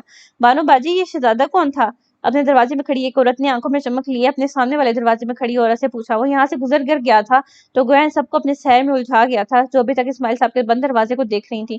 آنکھوں کا تاثر ایسا تھا جیسے پلٹنے سے انکاری ہو۔ ماسٹر صاحب کا منہ بولا بیٹا ہے، ان لوگوں کو پچھلے 3 سالوں سے یہی تو سنبھال رہا ہے، جب بھی تو اتنی مہنگائی میں بھی یہ لوگ اچھا خاصا کھاتے پیتے ہیں، سنا ہے بڑا امیر ہے، گاڑی میں آتا ہے ہمیشہ۔ پپو کے ابا بتا رہے تھے کہ پکی سڑک پر کھڑی ہوتی ہے اس کی سیاہ رنگ کی بڑی سی چمکاتی گاڑی. بانو جو کہ ایک بچے کی ماں تھی اس نے بڑے متاثر کن انداز میں اپنے سامنے کھڑی عورت کو بتایا جو کہ اس گھر میں نئے کرایہ دار کے طور پر آئی تھی. ہائے مرجانہ کتنا سونا ہے. وہاں موجود ایک لڑکی نے حسرت بھری نگاہ سے سوچتے ہوئے کہا تھا جس پر اس کے پاس ہی کھڑکی اس کی کھڑی اس کی ماں نے اسے گھورا تھا اور وہ سپٹا کر گھر کے اندرونی حصے کی طرف بھاگی. ویسے اس کی ٹھاٹ بھاٹ قد کاٹ اور انداز دیکھ کر تو لگتا ہے جیسے کہیں کا تھانے دار ہو اور وہ بڑے والا افسر. اس کی ماں نے بانو کو دیکھتے ہوئے اپنی رائے کا اظہار کیا. ہاں لگتا تو مجھے بھی کچھ ایسے ہی ہے. تم جانتی تو ہو اس دردانہ کو اندر کی بات کہاں بتاتی ہے. بانو نے پھوپھو کا ذکر کرتے ہوئے کس کر کہا جس پر وہ بھی اتفاق کرتے ہوئے سر ہلا کر رہ گئی اور پھر وہ دوبارہ سے ان کے گھر کے بارے میں شیم گوئیاں کرنا شروع ہو گئی. بجلی کے آتے ہی وہ لوگ ایک دوسرے کو پھر ملنے کا کہہ کر اپنے اپنے گھروں میں گھس گئی. اسماعیل صاحب کے لاؤنج میں بیٹھے ہی نظر آ گئے تھے. وہ انہیں سلام کرتا ہوا ان کے پاس ہی بیٹھ گیا. گھر میں آج واضح خاموشی تھی. کنیز بیگم نے دروازہ کھولا تھا جس کے بعد وہ اسے بیٹھنے کا کہہ کر کمرے میں چلی گئی تھی. اس کے گھر میں داخل ہونے کے 5 منٹ بعد ہی بجلی آ گئی تھی. اسماعیل صاحب اس کی غیر متوقع آمد پر بہت خوش ہوئے تھے. اسے ان سے 2-3 فائلز پر سائن کروانے تھے. ذاکر کے کیس کی کورٹ میں سماعت تھی جس پر اسے بطور پورا اعتبار تھا کہ وہ لوگ بہت جلد اپنے انجام کو پہنچنے والے ہیں. یہ کیس محض 1-2 مزید پیشیوں کا محتاج نظر آتا تھا کیونکہ اس بار جو ثبوت چودھریوں کے اس کے ہاتھ لگے تھے ان کا بچنا مشکل ہی نظر آتا تھا. عید کے ایک ہفتے بعد عدالت میں اس کیس کی سماعت ہونی تھی. وہ اسماعیل صاحب سے سائن کروانے کے بعد انہیں اس بار کی کامیابی کی مزید تفصیلات بتانے لگا. انشاءاللہ بے فکر رہیں بہت جلد آپ اپنے گھر میں ہوں گے اور آپ کے بیٹے کے قاتل مستقل جیل میں. سائر کا انداز مضبوط تھا جس پر اسماعیل صاحب نے آمین کہتے ہوئے پیار سے اس کا شانہ تھپتھپایا تھا. وہ خود تو کچھ کر رہی ہی نہیں سکتے تھے. سائر ہی تب سے یہ سب کورٹ کچہریوں کے چکر کاٹ کر اس مقدمے کو کسی صورت ڈاؤن نہیں ہونے دے رہا تھا اور اب بس ذاکر کے قاتل اپنے انجام کو پہنچنے والے تھے. پورے گھر میں آج گہری خاموشی تھی. وہ پوچھے بغیر نہ رہ سکا یہ آج گھر میں اتنی خاموشی کیوں ہے. پھوپھو اور پریشے کہیں پھر سے تو نہیں لڑائی ہوئی. سائر نے ہلکے پھلکے سے لہجے میں ان کی عادت سے محظوظ ہوتے ہوئے پوچھا. اسماعیل صاحب اس کی بات پر مسکرا دیے. ہاں نہیں آج تو کوئی لڑائی نہیں ہوئی. پریشے اور آپا مارکیٹ گئی ہیں. اگلے ہفتے پریشے کے سسرال والے آ رہے ہیں اسے عید دینے تو بس وہ بھی نبیل کے لیے شاپنگ کرنے گئی ہیں. اسماعیل صاحب نے عام سے لہجے میں اسے بتایا جس پر وہ سارے لا کر رہ گیا. آج اسے اسرا سے کوئی کام نہیں تھا. اسے جلدی تھی اسے واپس جانا تھا لیکن وہ پھر بھی بیٹھا اسماعیل صاحب سے گفتگو کرتا رہا. شاید وہ کسی کا منتظر تھا. شاید وہ بغیر اسے دیکھے یہاں سے جانا نہیں چاہتا تھا. اس کی قسمت جو کہ ہمیشہ ہی اس پر مہربان رہی تھی وہ جو چاہتا تھا پا لیتا تھا. اللہ اسے اس سے نواز دیتا تھا.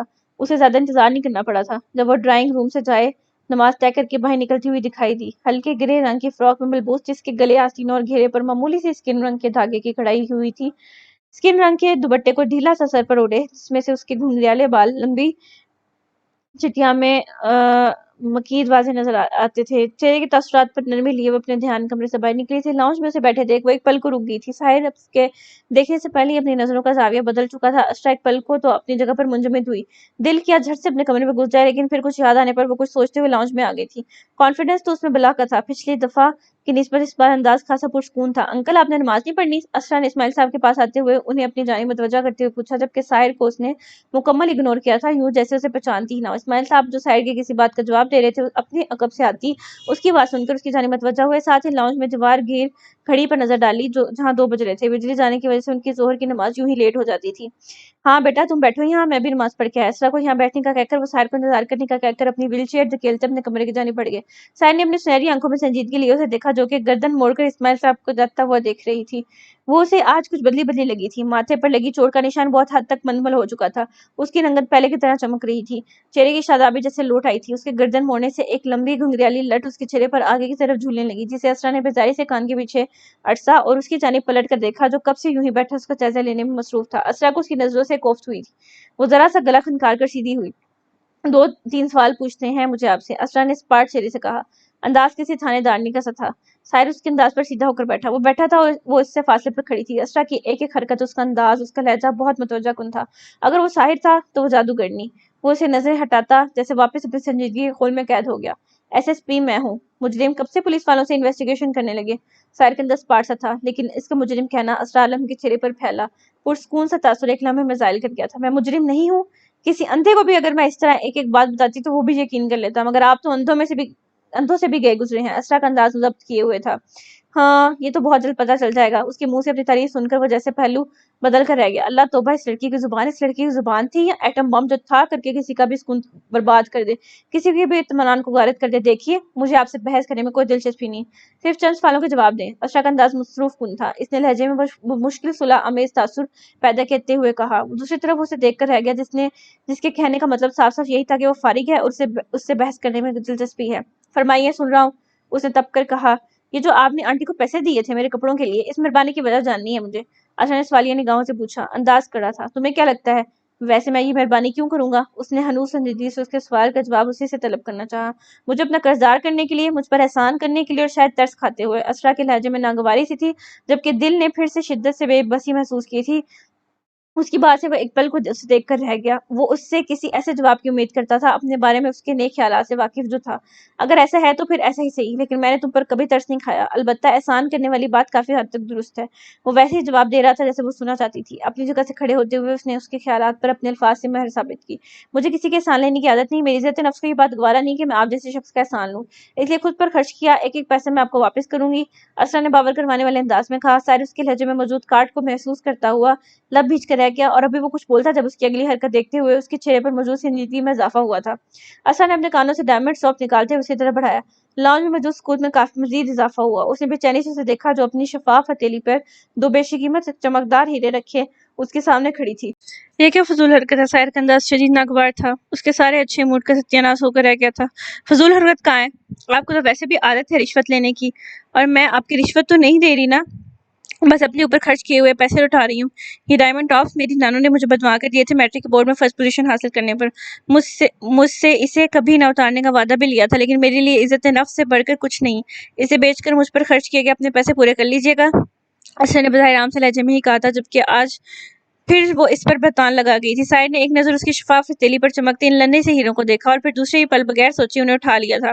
فقط ایک پل کے لیے اس نے اپنی ہتھیلی پر اس کی انگلیوں کا لمس محسوس کیا تھا، جس کے بعد وہ جلدی سے اپنا ہاتھ پیچھے کھینچ گئی تھی۔ اس کے نارمل سپیڈ میں دھڑکتے دل کی رفتار یکدم اضافہ ہوا تھا۔ اسرا ایک پل کو گھبرائی۔ دکھنے میں تو کافی مہنگے لگ رہے ہیں۔ سائر کا انداز متاثر کن تھا، جبکہ چہرے پر ایسی خباثت طاری کی جیسے وہ سدا کا لالچی ہو، یوں جیسے یہ بیش قیمت ہیرے پہلی دفعہ دیکھے ہوں۔ اس کا یہ انداز بھی بڑا پیارا تھا۔ وہ دل ہی دل میں قسم کھا چکا تھا کہ اب سے وہ جیسے اسے سمجھتی ہے وہ ویسے ہی بن کر ملے گا۔ اس کے انداز پر اسرا ملامتی نظروں سے اسے دیکھ کر سر جھٹک کر رہ گئی۔ یہی تو تھی اس شخص کی اصلیت جس سے باقی سب ناواقف تھے۔ اسرا دل ہی دل میں اللہ کا شکر ادا کری تھی کہ اس نے اس کے احسان سے بچا لیا، جبکہ اپنی نانی کی نشانی جانے پر ایک دل سے عجیب سے ملال میں گھرا ہوا تھا۔ 8 لاکھ سے اوپر کے ہیں، اسرا نے جل کر اسے بتایا تھا۔ آج سے 3 سال جب نایاب نے بھی ایسے ایئر رنگز بنوانے کی ضد کی تھی، تب اسرا نے ایک جیولر سے اس کی قیمت پتہ کروائی تھی، جس نے 8 لاکھ سے اوپر بتائی تھی، اور اب تو یہ اور بھی مہنگے ہو گئے ہوں گے۔ وہ جیسے سوچ کر رہ گئی۔ گڈ، مجھے لگا تھا کہ تم کنگلی ہو۔ اب بندہ تم سے کیا رشوت مانگے، مگر تم تو اچھی خاصی امیر نکلی ہو۔ امپریسو۔ سائر کا انداز ڈرانے والا تھا۔ اسرا کو جانے کی اس کی باتیں برداشت کرنا محال لگا۔ شکل اتنی اچھی تھی اور کرتوت اس کا بے ایمان شخص کو دیکھ کر وہ ضبط کے باوجود سرخ ہوگی۔ ویسے کہیں یہ ایئر رنگز رمشا کے تو نہیں چرائے تم نے؟ چوری کا الزام بھی تو ہے نا تم پر؟ سائر نے ایک دم اس کی طرف دیکھ کر رازداری سے پوچھا۔ انداز اسے تپانے والا ہی تھا۔ میں مزید کوئی وضاحت نہیں دوں گی، اس کی بات سے اسرا نے لم بھیج کر کہا، جبکہ اس کی اس بات سے اس کا دل کیا کوئی چیز اٹھا کر اس انسان کے سر میں مار دے جو اس پر ایک نیا الزام لگا رہا تھا۔ مذاق کر رہا تھا میں، تم تو سیریس ہی ہوگی۔ اسے کھا جانے والی نظروں سے خود کو تکتا پا کر وہ ہلکے پھلکے لہجے میں گویا ہوا تھا۔ اسے یہ ایک نیا طریقہ ملا تھا اس کے لیول پر ہی آ کر اسے اس کے سوالوں کے جواب دینے کا، ورنہ تو اس لڑکی کو 10 منٹ اور برداشت کرنا کسی عام انسان کے بس کی بات نہیں تھی۔ تم نے شاید کچھ اور بھی پوچھنا تھا، اسے واپس پلٹتے دیکھ وہ جیسے اسے یاد کروانے لگا۔ یہ پہلی دفعہ تھا جب اسرا عالم بری طرح زیچ ہوئی تھی۔ آپ جیسے بے ایمان اور دونوں میں انسان کو مزید برداشت کرنے کا اسٹیمنا نہیں مجھ میں، دانت پیس کر نخوت سے کہتی وہ پلٹ کر سیڑھیاں چڑھتی اوپر کی جانب بڑھ گئی۔ یہ بھی سچ تھا کہ اس سے اور بھی سوال پوچھنے تھے، مگر اس کی ڈٹائی دیکھ کر اسرا سے ضبط کرنا مشکل ہو گیا تھا۔ اسے لگا تھا کہ اس کی باتوں پر ہمیشہ کی طرح غصہ کرے گا، اسے لیکچر دے گا، مگر وہ تو عین اس کے خیالات کے مطابق اسے بآسانی وہ ٹاپس لے چکا تھا۔ اسرا کو اس کی اس لالچی فطرت سے نفرت سی محسوس ہوئی۔ اس کے جانے کے بعد وہ جو لاؤنج کے بیچوں بیچ کھڑا تھا، ایک نظر ان ایئر رنگز کو دیکھتے ہوئے اس نے بے دلی سے اپنے والیٹ میں ڈال لیا۔ اس حد تک متنفر تھی وہ اس سے اور اس کی جاب سے۔ کچھ دیر بعد وہ اسماعیل صاحب سے مل کر فائل اٹھاتا باہر کی طرف بڑھ گیا تھا، جبکہ آج یہاں ایک بات وہ طے کر کے گیا تھا کہ جیسے اسرا عالم اسے سمجھتی تھی، آج سے سائر اسرار بالکل ویسا ہی بن کر اسے ملے گا۔ وہ جب اسے بے ایمان اور 2 نمبر ہی سمجھتی تھی تو پھر ایسا ہی صحیح۔ ہاں ایک بات وہ سوچ چکا تھا کہ وہ کبھی اس کے سامنے اس بات کا اعتراف نہیں کرے گا کہ وہ بے قصور ہے، اور وہ یہ بات جانتا ہے۔